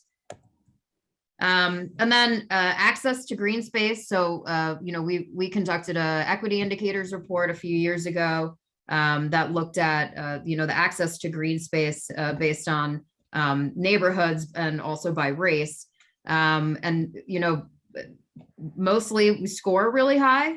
But basically when we dug a little bit deeper, just because, we score really high with the access doesn't mean that, people are using those green space or that those green spaces are actually in good health, that they should be utilized. So, that's just some measurement that, we're looking at, and also thinking really critically about where do we target our maintenance with our limited capacity, and and how do we make sure that people have access to healthy spaces. So a little bit about our partnerships. So we have a Pittsburgh Shade Tree Commission, which we've had for at least 20 years. I sit on that commission. And basically it's a quasi-governmental entity, and it's mayor appointed. So there's 15 members. They're city council approved. And we receive funding through an outdoor advertising excise tax. So Lamar advertising, which I think is pretty ubiquitous across the country. But they pay an annual fee or a quarterly fee that is then deposited into our Shade Tree Trust Fund. So the Shade Tree Commission is able to leverage that money and then help supplement city forestry and special needs that they have towards growing and maintaining our tree canopy. Some of the projects that we have that flow through the Shade Tree Commission. We have a tree protection task force that we launched via an executive order a few years ago. So that's to work with city departments and city authorities to prioritize tree protection. I assume that this is pretty similar in other cities, but trees are often a casualty of the city's own infrastructure projects. So when stormwater management goes in, it's, oh, we have to take down this tree. If a bike lane is going in, sometimes we have to take down tree canopy. So this was really focused on meeting with the city departments and making sure that tree protection is a factor in the design phase. We have an equitable street tree investment plan, which we've just launched. So this is a new initiative, and it will focus on 10. So the city of Pittsburgh has 90 neighborhoods. So this will focus on 10 under canopied neighborhoods annually. And then we'll help to, provide some of the funding. So use some of that tax funding that we get from the signage towards, helping with new plantings. So if, there isn't tree canopy in those neighborhoods, new plantings, there's also a lot of deferred maintenance. So our 311 requests are a little backlogged. There's also some issues with, sidewalk replacement needs. Residents are responsible for their own sidewalks. So there's, some equity concerns there. And then community engagement and, some other good stewardship and education work within that. So every year we'll be choosing 10 neighborhoods to work with. We just chose our first 10, and we used a bunch of different indicators, socioeconomic status, demographics of the neighborhood, but also urban heat island maps. And we were able to use our cartograph, tree canopy maps and stuff like that. So, and then another project that's now flowing through that is through the Shade Tree Commission is a significant tree registry. So this will allow residents to nominate, their favorite tree or a large significant tree. And then, we'll help with some maintenance and care and make sure that it's protected. So members of the Shade Tree Commission are both, city employees as well as just city residents and other tree focused experts.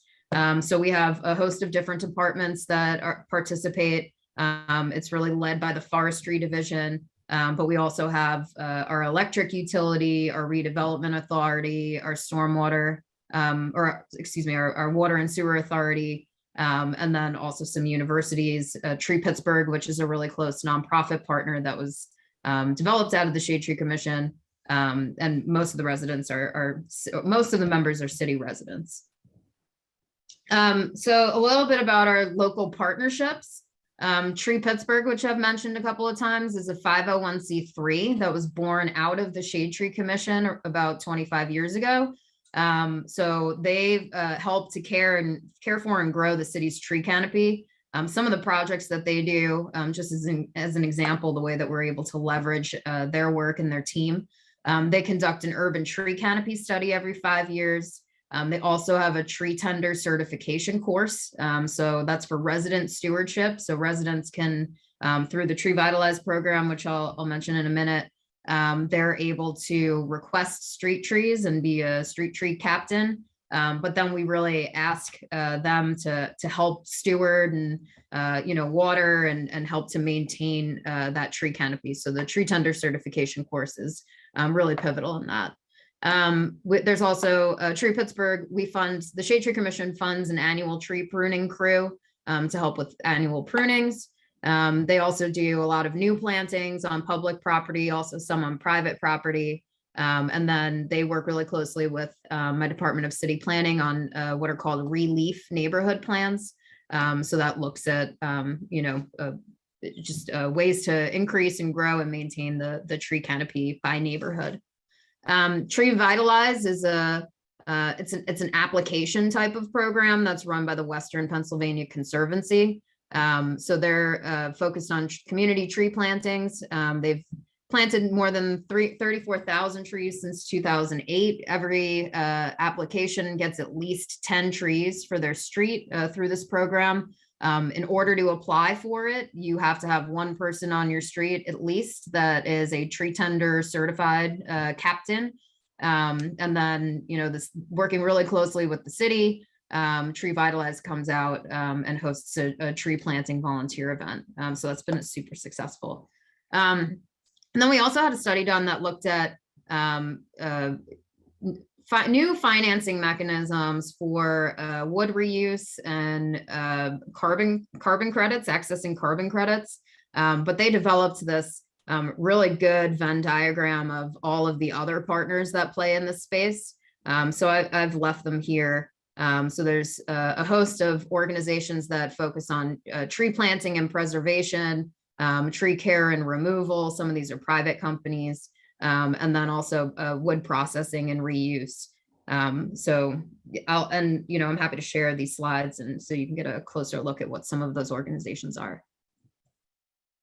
And then to institutionalize tree prioritization, at least in a city planning context, we have a few guiding documents. So we have a climate action plan, which outlines our 2030 climate action goals. One of 6 chapters is an urban ecosystems chapter, which has targets for maintaining and growing the tree canopy. And we're also now starting to integrate a tree layer into our greenhouse gas inventory, so that we make sure that we're accounting for any tree canopy growth or loss. We do see a lot of loss.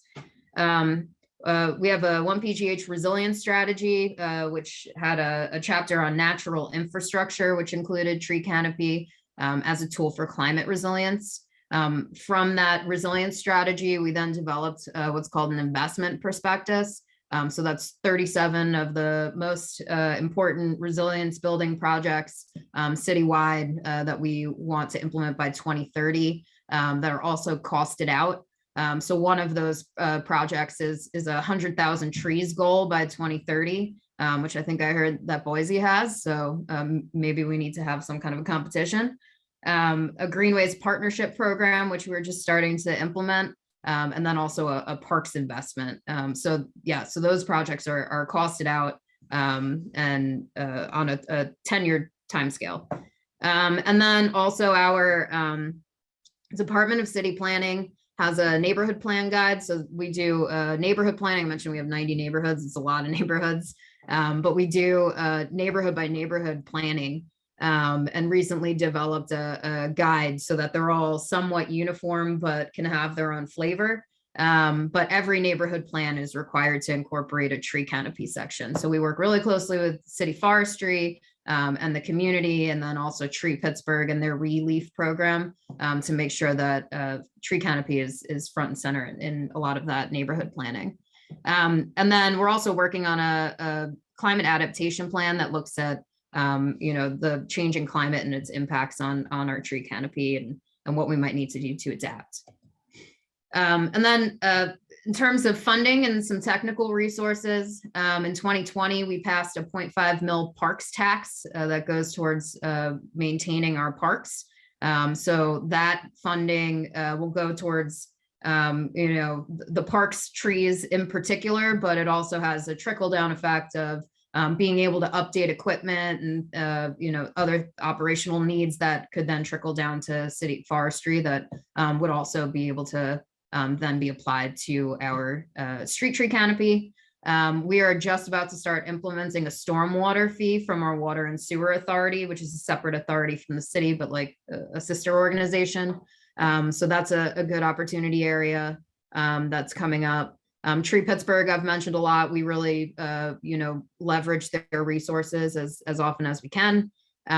Trust for Public Lands, their 10-minute walk score supported a pilot project in our greenways, which I'll get into in a minute, but are some large vacant properties that are really 40 years of neglected tree growth, but are actually could be a really great asset for urban forest. And then from that pilot project that we launched in the Greenways, National Recreation and Parks Association has now supported us to expand that pilot into a 2-year program.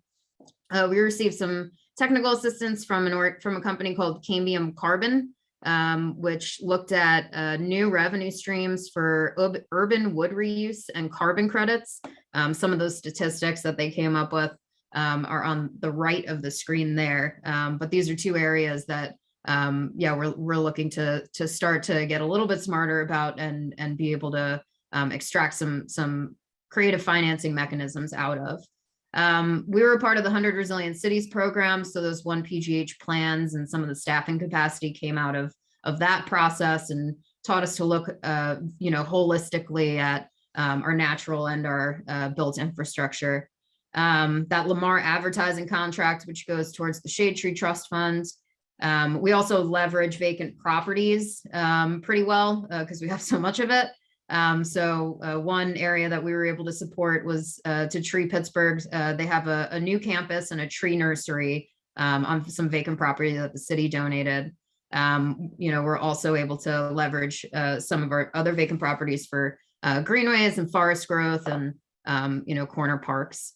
And then we also participate in networks. There's Vanguard Cities Initiative that's run out of the city of Boulder. We participate with American Forests, Cities for Forests, Biophilic Cities Networks, and others, which have helped us to advocate, have cities band together and advocate for resources, particularly thinking about some of that federal infrastructure money and making sure that that's complementary and includes preserving and growing tree canopy and is not in conflict as infrastructure projects often are. And then I mentioned this Greenways Partnership Program. So this is something that we developed this year. And basically, we have about 660 acres citywide of these Greenways sites, which are basically large vacant properties along steep hillsides that haven't been touched in 40 years. The city left stewardship they put a permanent conservation easement on them in the 1980s. And then left stewardship up to residents, which has not really been going that well because those stewardship groups have waxed and waned over time, and now there's a lot of ecological issues there. So basically what we've done is, we compiled a bunch of different partners that could work together. So it's led by the Department of City Planning. We have a 1 PGH fund that is our fiduciary for this. It's modeled after a mayor's fund. We worked really closely with the community organization, which is the Hazelwood Initiative. They're the local community development organization. And then the partners on the ground who are able to, work together in phases to provide a little bit of invasives clearing and trail building and, ecological health improvements. And then Tree Pittsburgh came in and planted 170 trees on a 2-acre site. So just a little bit about that program and really trying to think critically about leverage partners. That's it. Perfect timing. Sorry about that. Quite all right. Next up, we have Crystal Courtney from Cincinnati. Hopefully. Crystal, are you there? Yes, sir. There you are. Share my screen here.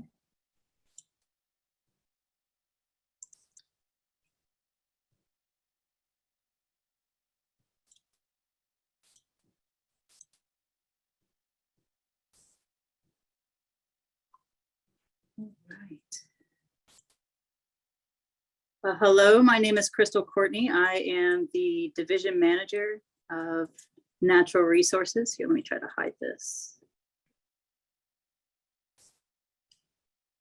There we go. Hello, my name is Crystal Courtney. I'm the Division Manager of Natural Resources for the Cincinnati Park Board, which is a department within the city of Cincinnati.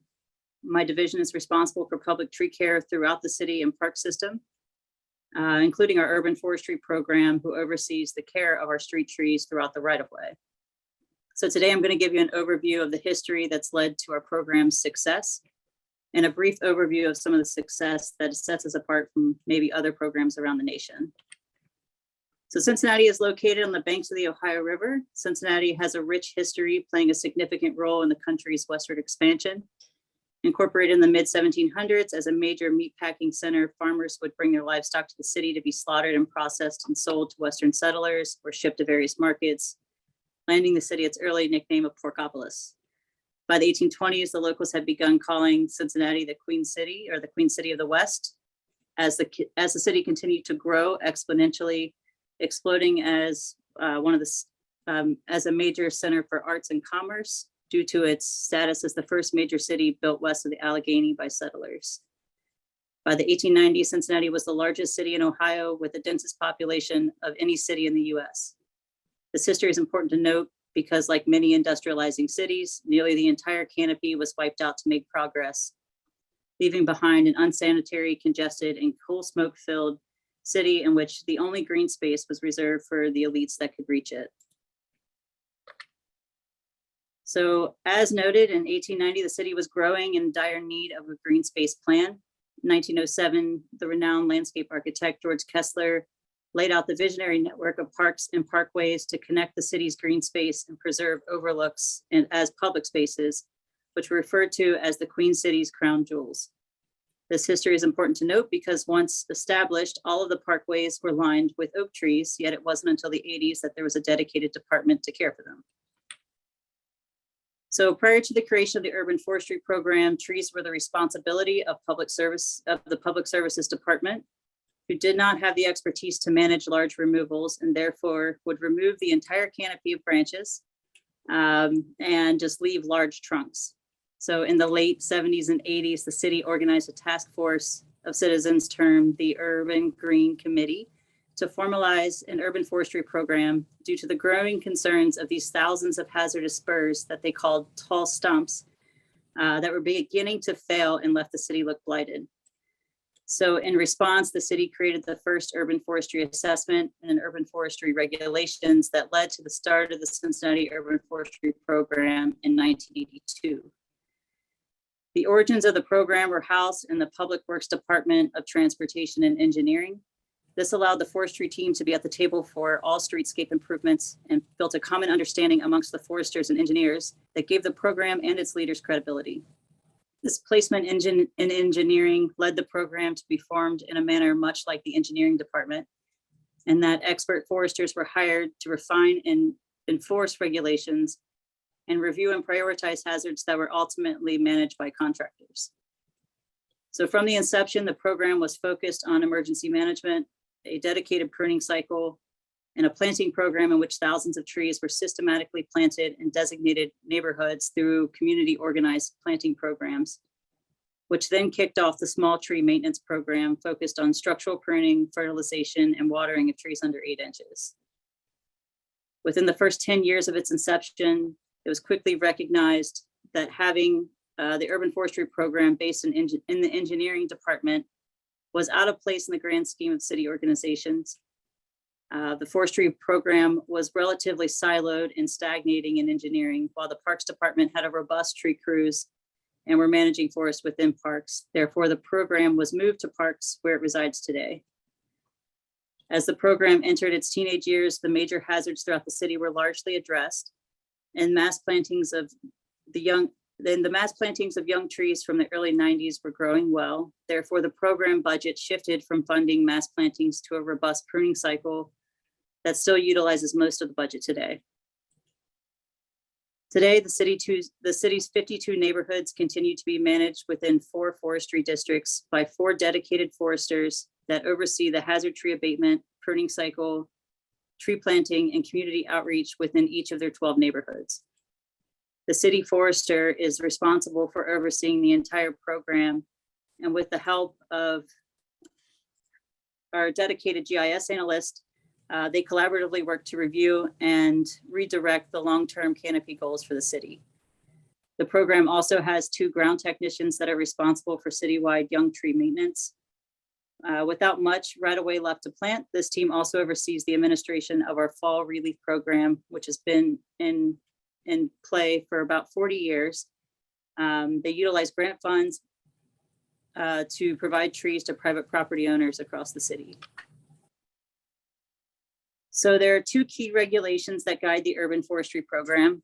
The first is the Municipal Code 792, which grants the authority to the Cincinnati Park Board to manage public trees.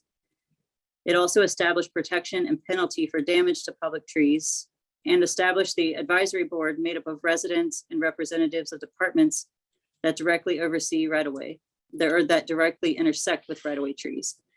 So this unique makeup of the board allows for multiple departments to come together with community input to do innovative work. The most recent example of this success was the utilization of suspended pavement, in which soil cells were installed along a mile-long streetscape around existing and new trees. And the soil cells were laid out in a manner that interconnected the tree wells, effectively allowing the root systems to intersect and help support each other in this very hot and densely populated downtown area. Another major success that we've had recently was the agreement with engineering to allow us to shave sidewalks rather than doing complete removals and replacements, which often leads to the removal of large trees due to that root and sidewalk conflict. So this wouldn't have been possible without the collaboration and credibility of the advisory board and years of success in this program. The second major regulation that makes our program possible is a provision within the Ohio Revised Code. So this regulation seems to be unique to Ohio and is an essential tool for municipalities throughout the state to share the cost of public improvements with abutting property owners. So for example, our Department of Transportation and Engineering manages a streetlight assessment that covers the cost for historic gas lights throughout the city. And this assessment is only charged to those who live within close proximity to those gas lights. Now, the urban forestry program would not be possible or as credible without a dedicated assessment to fund our entire operation. Because the urban forest benefits every resident, and the emergency response provided by the program keeps police and fire response moving, every property owner shares the cost of caring for the urban forest through a front footage fee based upon the linear footage of all property that abuts the right-of-way. The only challenge with this regulation is that funding can only be utilized within the right-of-way. Therefore, our forest management within parks is still at the mercy of the general fund and endowments where they exist. So to achieve this funding stream, there's a long process that must be completed each year to approve the assessment. First, our GIS analyst, who manages the assessment line, which you can see depicted in the right-hand corner here. So this assessment line essentially runs the entire length of the right-of-way. It's then clipped to the parcel frontage, which is utilized to determine the front footage for every property owner. So this includes public property, private, educational institutions, and nonprofit parcels. The city forester then reviews the budgetary needs and divides the total projected budget by the amount of front footage throughout the city, which determines the charge per foot. From there, every year we go through a lengthy 6-month ordinance process, starting with the determination of need, which approves the front footage fee. From there, a public notice and objection period is issued, in which the public notice is posted in the local paper for 2 weeks. All property owners paying more than $500 are notified via certified mail. And then any objections to the assessment will require us to form a equalization board to hear the objection and make recommendations. So the board is made up of county residents that live outside of the city boundary. And then with or without objection, council must then pass the determination to proceed and finally the approval to levy. This information is then aggregated per property owner and sent to the county auditor, who reviews the data for any issues and finally passes the assessment along to property owners on their annual property tax bill.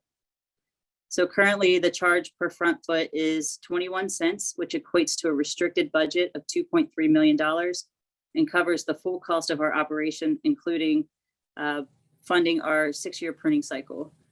So in this, the majority of property owners only pay $11 per year for the service. All the work leading up to this point has been imperative to the success of our program and would have not been possible without the giants in our industry that came before me. The Urban Forestry Assessment funding provides a restricted fund to allow the city to care for our public trees.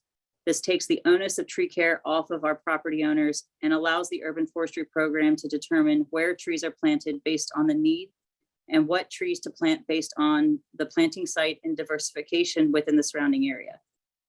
This then creates a resilient urban forest in which the right trees are planted in the right place, and major catastrophes like the emerald ash borer can be mitigated through concerted efforts to ensure we are consistently diversifying any given streetscape. This dedicated funding stream also allows the city to hire an expert team of forestry professionals at a competitive market rate, who are utilized not only to care for our urban forest, but to guide the best practices of the program today and into the future. Having staff dedicated to the needs of the community and the urban forest gives breathing room for them to focus on the job at hand rather than whether or not they will have a budget in the next funding cycle. Above all else, the items previously mentioned in place over a long period of time, with proven success of a very visible impact within every community of our city, has built credibility within the program and mitigates the pushback that we receive each year through the assessment procedure. So as we complete our 3rd iteration of the urban tree canopy analysis for the city, which we do once every 10 years, we can see the efforts of the past 40 years paying off. The city has achieved its 40% canopy goal as of 2020, and canopy in all 52 neighborhoods are growing. While neighborhoods at large are growing, we are beginning to look at the more granular level to assess the needs at the census tract, which allows us to overlay census information based on income, race, and at-risk communities.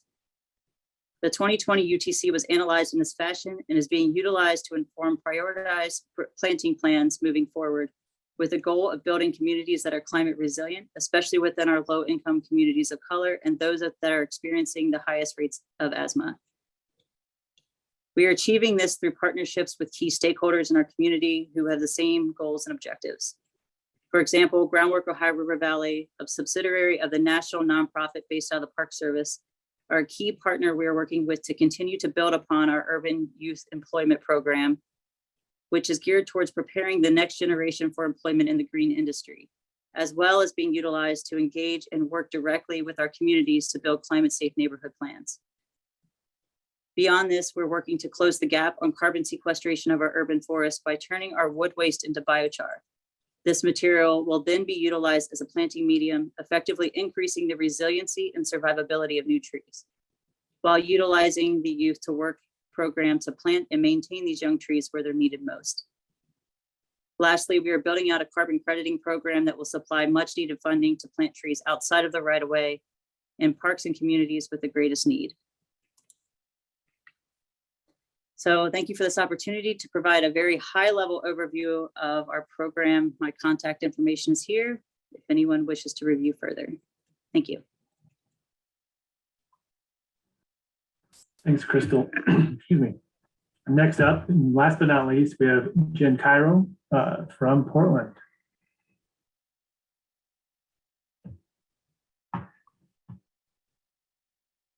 Jenn, are you still with us?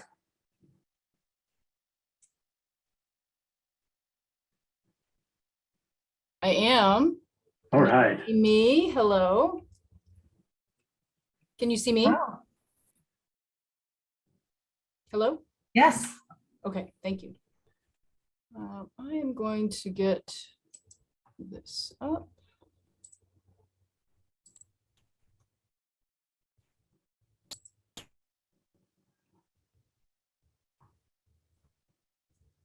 Okay, can you see that presentation? We can.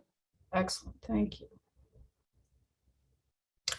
Okay, I'm Jenn Cairo. I'm the city forester and urban forestry manager for the city of Portland. And I'm giving you a case study today focused mostly on funding for urban forest management in Portland. Before I get too far into that, I'll just give you a quick overview for your compare and contrast pleasure of Portland's urban forest. We currently have around 30.7% canopy cover and 218,000 street trees. We have 90,000 more spaces for street trees that we're hoping to fill. There are 1.2 million park trees, 2.9 million private trees, and the assessed value of the urban forest structurally was $5 billion in 2007. We're working on updating that. I'll also point out that our potential canopy cover as measured in 2018 and accounting for areas that could never be planted, such as roads and soccer fields, for example, is 52% canopy cover. So we are aiming to increase. However, climate crisis is, among other things, is certainly creating some new challenges.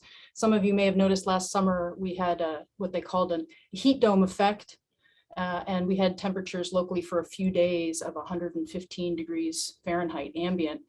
And we definitely saw some significant impacts on our trees. So Portland has had a great climate for growing trees, but we cannot rely on that any longer. Hey, Jen, we should let you know that you're we're seeing your presenters view. Oh, okay. Rather than the public view. Just thank you. I wasn't even using notes, so that's great. Let me see how I can switch that up.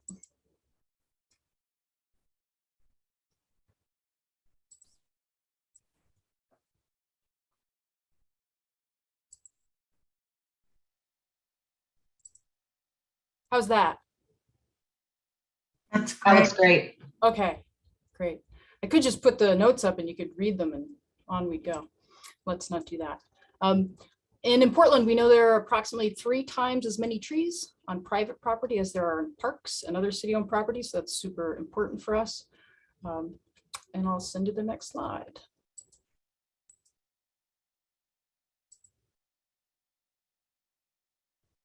Okay. In Portland, our form of government is a city council form of government. What this means is our elected city councilors, or commissioners they're called here, each have administrative authority and oversight over city bureaus. So there's not a city manager or that form of government. It's elected officials that are technically running the day-to-day. In Portland also, the forestry department is inside Portland Parks and Recreation, our Parks Bureau. And we try to consider trees and the urban forest in Portland as infrastructure, much as stormwater systems, drinking water supply, and roads and transit systems are infrastructure. That's a relatively new concept, I think, the world over, but we're trying to do that. And so the urban forestry department in Portland Parks and Recreation is roughly analogous to our Bureau of Environmental Services, which is responsible for wastewater, Water Bureau, which is responsible for potable water, and the Bureau of Transportation, which is responsible for streets and traffic type things. Here you see how we're organized. Our permitting and regulation team is responsible for implementing the city's tree regulations, which pertain to private trees on private property, as well as street trees and other city property trees. They also run a single point of contact for all things tree in the city, an 800 number that people can call in effect. And then in the center, you see our tree maintenance group. This is the city's arborists, so to speak. They perform tree pruning, maintenance, planting, removal, and forest pest and pathogen management on all city-owned and managed properties upon request. It's reactionary. Also, street tree maintenance is the responsibility of the adjacent property owner in almost all cases in Portland. Our operations group also provides 24/7 response for tree emergencies in public roads and city properties. And then on the far right is our science outreach and planting group. They're responsible for a wide array of forest research and analyses, such as our canopy monitoring, mapping, and inventories, also volunteer and community tree stewardship projects, including the neighborhood tree teams and neighborhood tree stewards programs, which are about resident science and helping with management in their neighborhoods. They also develop technical specifications and policies, And one of their larger functions these days is planting in parks, schools, streets, and private yards, and monitoring and reporting those outcomes. Down on the lower right, you see a picture, relatively recent picture of our Urban Forestry Commission. It's an advisory group of volunteer Portlanders who advise me, the city forester, the director of parks, and city council. Okay, getting into funding.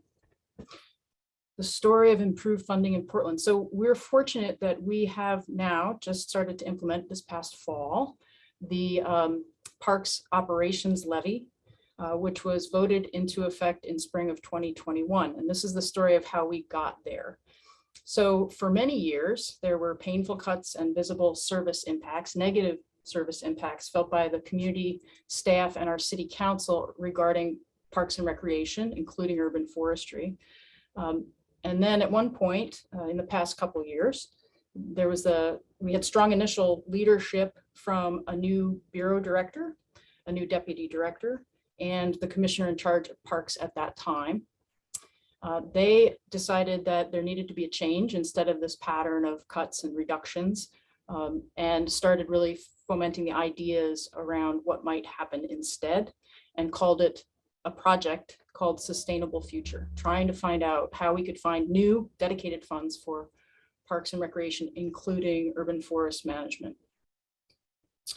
Many analyses were done while this was still an idea in the beginning to get the parameters and understand the mechanics and what was required. Those included understanding the funding needs, the service trajectories. For example, with this much funding, we could do this many things. With that much funding, that many things that Parks and Rec was responsible for, including forest management.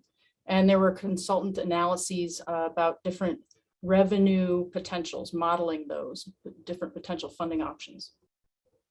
A community task force was convened, volunteers, to look at the political viability and the pros and cons of the various funding options, not just where the funding could come from, but also what level of services we would get from those funding sources rather. Then there was also a city council conversation around the need for funds and the options that were available. That was especially important because, of course, city council makes the laws in Portland, and nearly all of the potential funding options would require voter support. After that followed community polling by consultants, and there were specific polling questions I'll get into in a minute to find out what folks would be willing to fund, what they would pay for. There was more community and city council conversation about specific ballot initiatives after that polling and with the analyses. And then in 2020, the ballot measure was put forward, the November ballot. It's called the Parks Local Option Levy, which I mentioned before, and it passed with significant support from Portland voters. And we started implementing it in spring 2021. We actually started implementing it a little earlier, but that's funding first became available this past November. So we were ramping up before this November. More about the Sustainable Future program. This is approved by our city council. It's a direction that Parks is supposed to go in now. And we have staff whose job it is right now, while we're implementing this operations levy, to look for further new dedicated revenue resources for the Bureau. In the near term, we put forward that Parks levy on the ballot, and it passed, as I said. And so right now we're really focused on delivering on that Parks levy. It is a 5-year operations levy. That means in 5 years it expires and will either be put back to voters, hopefully for their approval, or not.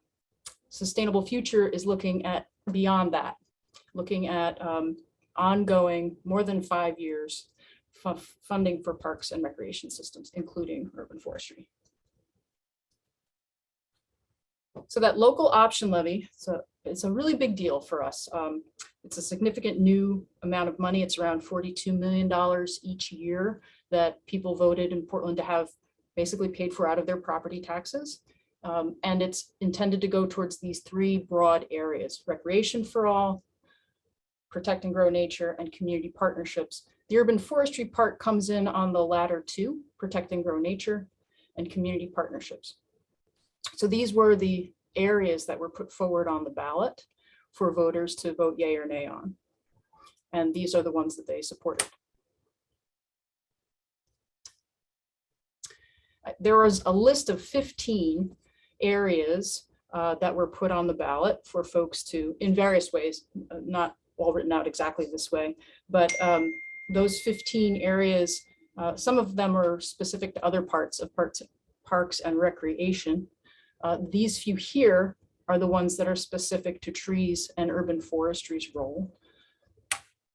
And before the ballot measure was put forward, as I mentioned, there was polling and there was a lot of public information put out.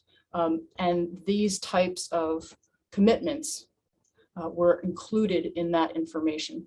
The idea was that we should be able to tell folks what they were voting for specifically, and especially in polling, find out what folks would support and what things they would not support. And the resulting list of 15 were the things that folks would support that were put on the ballot in one form or another and are now in action.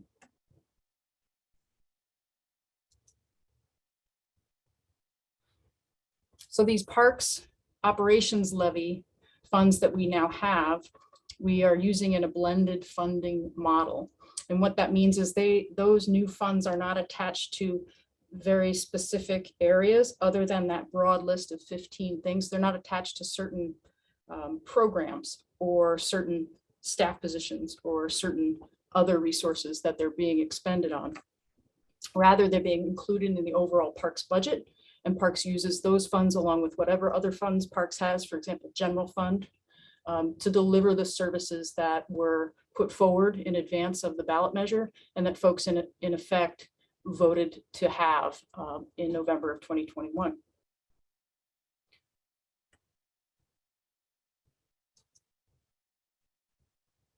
An important part of the operations levy and also Sustainable Future is an oversight committee that's comprised of Portland residents and who are volunteers. And you can see some of the folks' names here. There's a specific oversight committee for the parks levy itself. And then there's another oversight committee, a separate one for the larger Sustainable Future project. And these folks advise the director of parks and all of us on staff on how we are to use the resources that Portland voters put in place, how to report on them, and basically keeping tabs on how that is all going. There's also an independent audit that's part of that process, and City Council receives a report from Parks and Recreation annually on how the funds are being expended. Hopefully this kind of goes without saying, but since it's a 5-year levy, we in Parks look at it as our opportunity to demonstrate how well we can deliver on those priorities that Portland voters told us they wanted to see with their money. So right now, as we implement the beginning of that 5 years, we're really focused on developing the right metrics, focusing the resources in the areas that voters approved, and making sure that we're demonstrating good use of those funds, because in 5 years, we would like that to be extended. The other thing is, if we show that we're good stewards of Portland property owners' funds with the 5-year operations levy, that does help support other resources coming towards parks in the future, those things that the Sustainable Future team are still researching, those new revenue streams. Okay, this shows where we're at in big picture in terms of funding for our Bureau. That 5-year operating levy is doing a lot for our operations needs, filling huge holes that we had in the past. In urban forestry, for example, we're more than doubling our staff size and our equipment and other things we need to do to deliver on our services. We already have in Portland an SDC program, System Development Charge program, that is specifically earmarked for capital growth, so building new parks, for example. An SDC, for those of you who aren't familiar, I think it's similar in other places, but when there's new development on private property, there's a certain amount, depending on the size of the project, that's paid into this SDC fund that is used to expand the city services that development basically will increase use of, and that includes parks and the park system. And the whole, we have those still as capital maintenance. So we can build things, but maintaining them ongoing is still a challenge. So that is an area that's especially being focused on by that larger sustainable future project. We're also looking in that capital maintenance bucket at how trees might be capitalizable assets. In Portland, they are for planting, but not for maintenance ongoing. So we're working on how that might change. In terms of that sustainable future larger project, what was communicated to the public and presented to City Council is summarized here. With all of the analyses and the work of the advisory committees and consultants, Parks came up with these 3 scenarios associated with funding levels. Scenario 1 is a decline in service when we account for inflation over time. Scenario 2 was maintaining the current service delivery levels, which, as a recall from earlier in my presentation, has already had many cuts in it and folks have found to be insufficient. And scenario 3 is increasing to fulfill the full service capacity that Portland Parks and Recreation is responsible for. And I'll notice here at the very top of that last column, the last bar, scenario 3, that's where street tree maintenance was put. So that would be the city funding street tree maintenance. That would be urban forestry running contractors in all likelihood in a new program, rather than it being the adjacent property owner. That was specifically pulled for when the levy polling was done and did not do well. The approval rating for funding that through the operations levy was quite low. Therefore, it is put in this larger sustainable future project, and we're not able to change that policy right now. So I've been talking about sustainable future and other revenue streams. You see here some of the main areas that our committee and leadership are looking at for that ongoing, hopefully sustainable funding source for parks in the future. The transient lodging tax and cell phone tax, at the time this discussion was had at City Council, those were deprioritized as new funding streams. The others were all in play. Our council has changed since then. So I would think that our sustainable future team will bring those back in some way after they've done more analysis, just to double check that.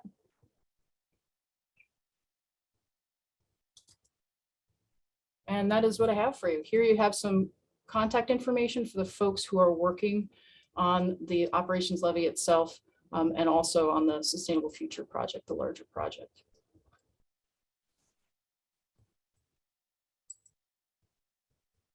That was great. Thank you, Jen. So moving on to some Q&A.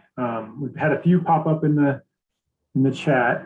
So one, I guess, Mike, you had quite a few. Did you want to ask your own questions? You want me to ask for you?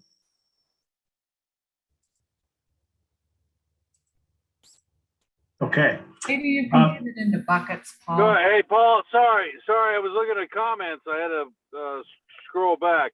Go ahead and ask him, Paul. All right. So question from Mike. I'm going to throw this one at Crystal. How did you, well, let me check my own notes here. I'm sorry, I got that confused. It's for, I'm just going to throw it out there. Or Mike, you can restate it because I am falling apart here. I think I see it if you'd like me to take a stab. Is this the, how did you come to your private property trees? I'm guessing that responsibility, right?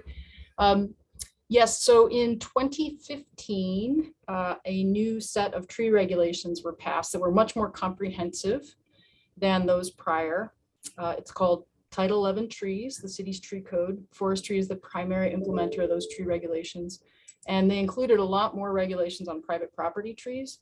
How that came about was basically a grassroots effort that had started years before in probably, I'm going to say it was around 2010, 2011, where a significant number of residents in the city wanted more tree protections, including on private property.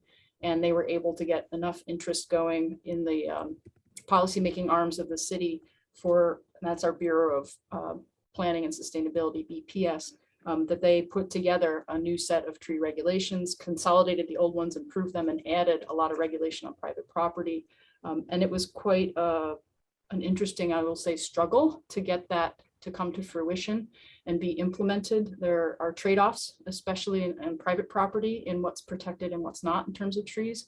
It's different than on city or right-of-way land. In general, it's kind of a continuum where protections are strongest when it's city-owned property and right-of-way, and there are more exceptions to tree preservation requirements on private property, including in development. So I hope that's helpful. Well, it's very helpful. I mean, I know there's council members on this call, on this roundtable, that I've been broached about creating more of a private tree. Oh, geez. I'll just say ordinance when it comes to development, you know, heritage trees, things like that. And, you know, I'm a big believer of property rights, right? So how do you hurdle that? Other than, like you just said, community, like grassroots upswell, like we need to do this. Is there, yeah, you're right. I'm hesitating because even though these council members on the call, I'm not sure we're there yet, but we're hearing echoes, we're hearing whispers, we're hearing rumors, and we need to do this. But I mean, as government staff, we need to make sure we have backing, right? Yeah, you know, I would say, Mike, just about every policy area, in my experience, it takes a lot of different sectors advocating for changes. And in Portland, with putting more private property tree regulations in place, I think it was helpful. There were already some private property regulations that had been there for decades. But that was only on about 1/3 of the properties. And now all properties are regulated in one way or another. And city staff were advocating for that and had some data, not great data, to make into information to say why it was important. Like, we didn't know there were 2.9 million private property trees until last year. It would have been nice to have that then, right? To say most of the forest is actually on well, Jenn, that's my other question. How did you get that? We do not have those numbers yet, but anyway, continue, please. Our friends at the Forest Service, United States Forest Service, have an urban. Those darn Forest Service folks. Yeah, it's called the Urban Forest Assessment and Inventory, and other U.S. cities are doing it too. We were the second on the West Coast with San Francisco, but I recommend it. It's a sampling project that's ongoing. Yeah, and then it wasn't just city staff and those types of data. There were lots of tree advocate nonprofits or just lots of residents who came out and went to council and made it so, basically they advocated and got that issue to rise to the top. In my experience, that's how almost everything happens in Portland. It takes some kind of a groundswell that city staff are in on it the right way, but staff alone can't move things. Right. And I agree with you. And I think I mentioned that too. And please, council members, I know you're on the call, and it's kind of what I mentioned to them. I said, you know, we need a upswelling of folks to push this forward. But anyway, thank you. That was a great answer. Thank you very much. You're welcome. So Council Member Black had a question for Crystal in Cincinnati about dedicated park fees, taxes, and or climate fee and taxes. If you guys have one. We do not. Some sort of a climate fee or carbon fee is talked about, but it's not getting a lot of attention right now. The focus is more on those resources I showed in that second to the last slide. And those are the focus because that's what our research has led us to. So that was a general obligation bond, special district, local option levy, which is what we have now for 5 years, the transient lodging tax, cell phone tax, prepared food and beverage tax, and potentially income tax. And that may change, it's taking time to work on the Sustainable Future Project. So I'm sure those researching it are coming back and reviewing other resources, but those are the ones that are the strongest opportunities so far. And part of that might be about state law as well as just the political winds in Portland. And I'm not privy on those as the forester. I don't get into that thing so much. I look at our Sustainable Future team for that. May I speak? My Yes, question please. was for Cincinnati, not for Portland.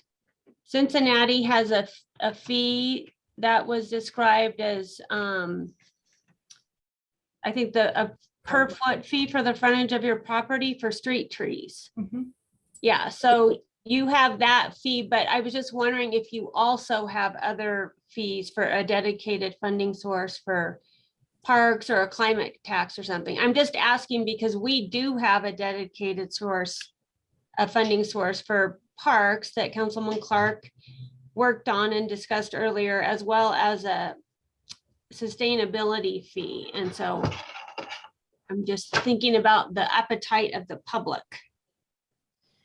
Yeah, so in Cincinnati, our county park system, Hamilton County Parks has a fee that funds their entire system and then some. So anytime that Cincinnati Parks, which are separate from the county parks, has tried to go after the parks levy, it has plundered and just been a black eye for the park system. So at least for the urban forestry program, it's completely funded through that urban forestry assessment process. But that's really where it stops is, outside of the right of way where the majority of our potential impact is, there is no dedicated funding stream from a carbon tax or a park levy. And Crystal, you're talking about the street frontage tax, right? The 21 cents. Yes, sir. Yep. I'll mention that's something in Portland that our Sustainable Future Project team is also looking at specifically for street tree funding, among other things.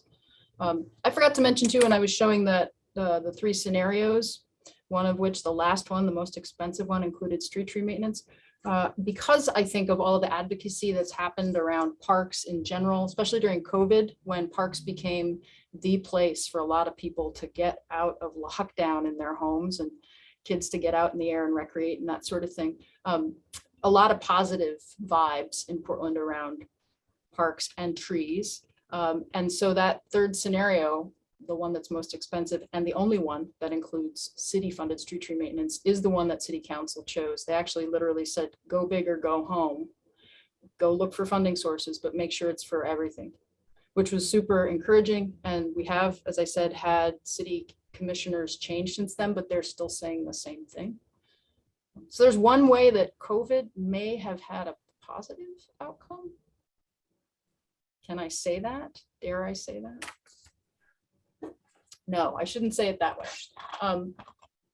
We saw that there was really high interest and increased advocacy for parks and trees and nature in the city under COVID. Jen, that was a nice spin. I like that. Yeah, you I like appreciate that. what you just said. I'm getting better at taking my foot out of my mouth. There's some other question from an Elizabeth about defining what maintenance is included for adjacent property owners. So that's street trees, I'm sure. It's everything.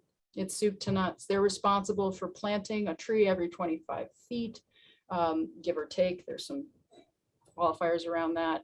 Establishing that tree, maintaining it throughout its life cycle, and when it's time for it to be removed, removing, grinding the stump and replacing it. Now, what that means is our regulatory arm, our permitting and regulation group, they spend a lot of time around permitting tree work in right of way, because all of those activities that the adjacent property owner is responsible to do, they must have a permit from urban forestry to do it.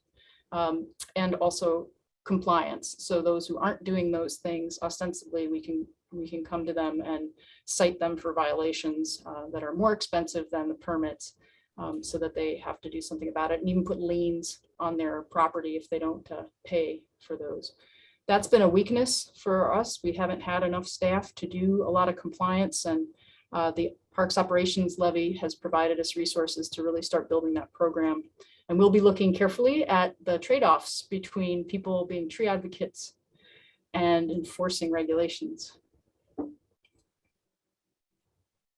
There was one other question that I wanted to get to, which was, I think it was towards Crystal. You had showed an image of some silva cells or structural vaults going in. There's a question about describing the process and challenges of installing those around existing trees and existing utilities. In your experience, have you found any advice for that? Oh, I think that must be for someone other than me. I didn't show pictures of silva cells, and in my experience, Right, it's we don't put them around existing trees, but it's for Crystal in Cincinnati. Yeah, so in this particular streetscape, there had been, pretty large honey locust trees that have been established for maybe 20 years. I say large, and they were maybe about 15 inches, but they have been there for a long time. So they had outgrown their existing tree well. And so whenever all of the pavers were pulled, whenever all of the sidewalk panels were pulled, we found that the root system pretty much stayed within those boxes. So it gave us the opportunity to build out from there. This particular streetscape design installed 7-foot wide by 20-foot long tree wells, and then there were soil cells that connected down the next tree well. So we are expecting that the existing trees that are there, which have pretty much, met their useful lifespan, are going to decline and eventually fail. So we wanted to at least keep what was there without completely gutting the streetscape, but also build out that streetscape for the future by connecting those tree wells and allowing the tree root system to support each other. Awesome. Great, thank you. With that, I know there's a few more questions we didn't get to, but we do have a hard stop coming up, and we wanted to give the time for Councilmember Torres to give some closing comments.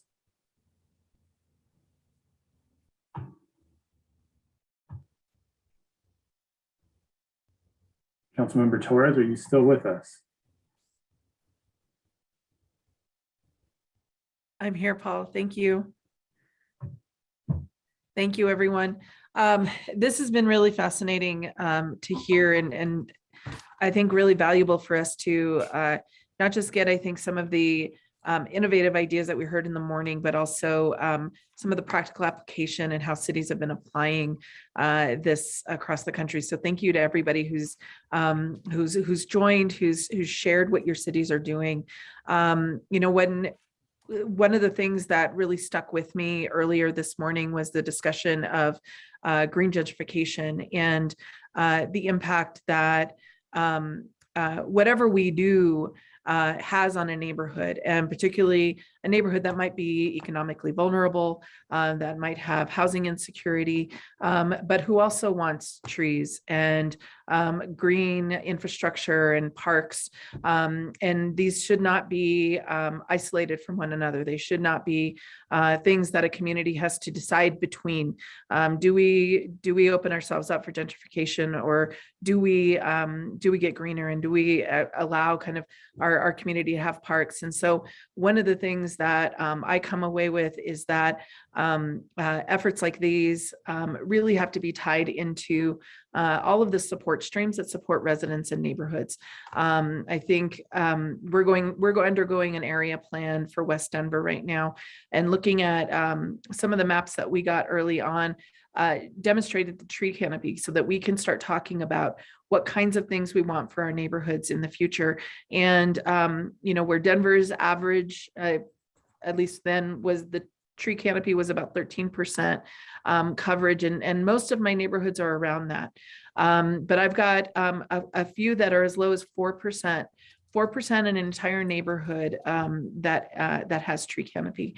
And this is one area that's also next to an industrial corridor. And we can't continue to have these dichotomies of neighborhoods that are maintained as vulnerable, that don't have, I think, holistic support and vision. And so what they're developing in their area plan, and what I hope city departments collaborate on, is how do we increase the green infrastructure in Denver and in cities across the country, while ensuring security and stability for those neighborhoods. So are they working with economic development offices and housing funds and affordable housing developers, and what does that look like so that it is happening in combination.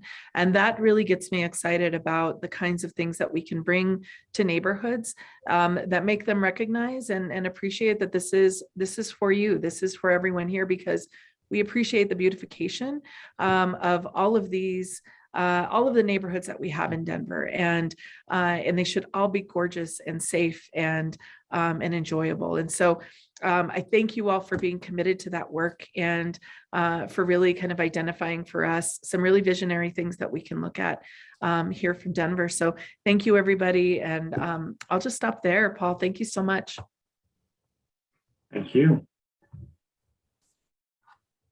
So that really wraps up what we had planned for today. We will be posting the videos, the presentations, and the research that we've gathered and shown today on the city's website in the coming days or week. Got to figure that out yet, but that will be available for everybody to download and review. Chris, anything else I am leaving out?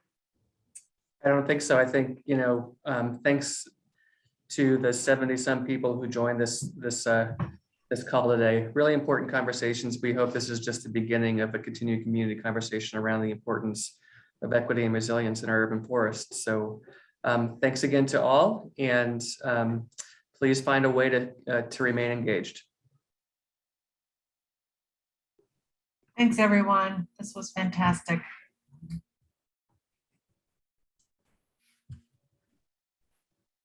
And that's a wrap. I always feel bad ending it when people are sending all their thank yous in the chats, but I'm going to go ahead and end it for everyone. Thank you all. Oh, there's a questions. Feel free to log off, but if you have questions, feel free to throw them in.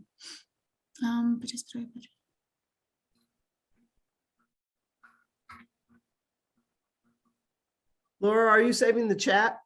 Yep, I will. Okay. I'll have the chat, and we will get this video shared out to everyone next week. Sounds great. Thank you. Yep. Thanks, everyone. Terrific. Chris, Paul, thank you extraordinarily. Thanks, Happy. Thank you, guys.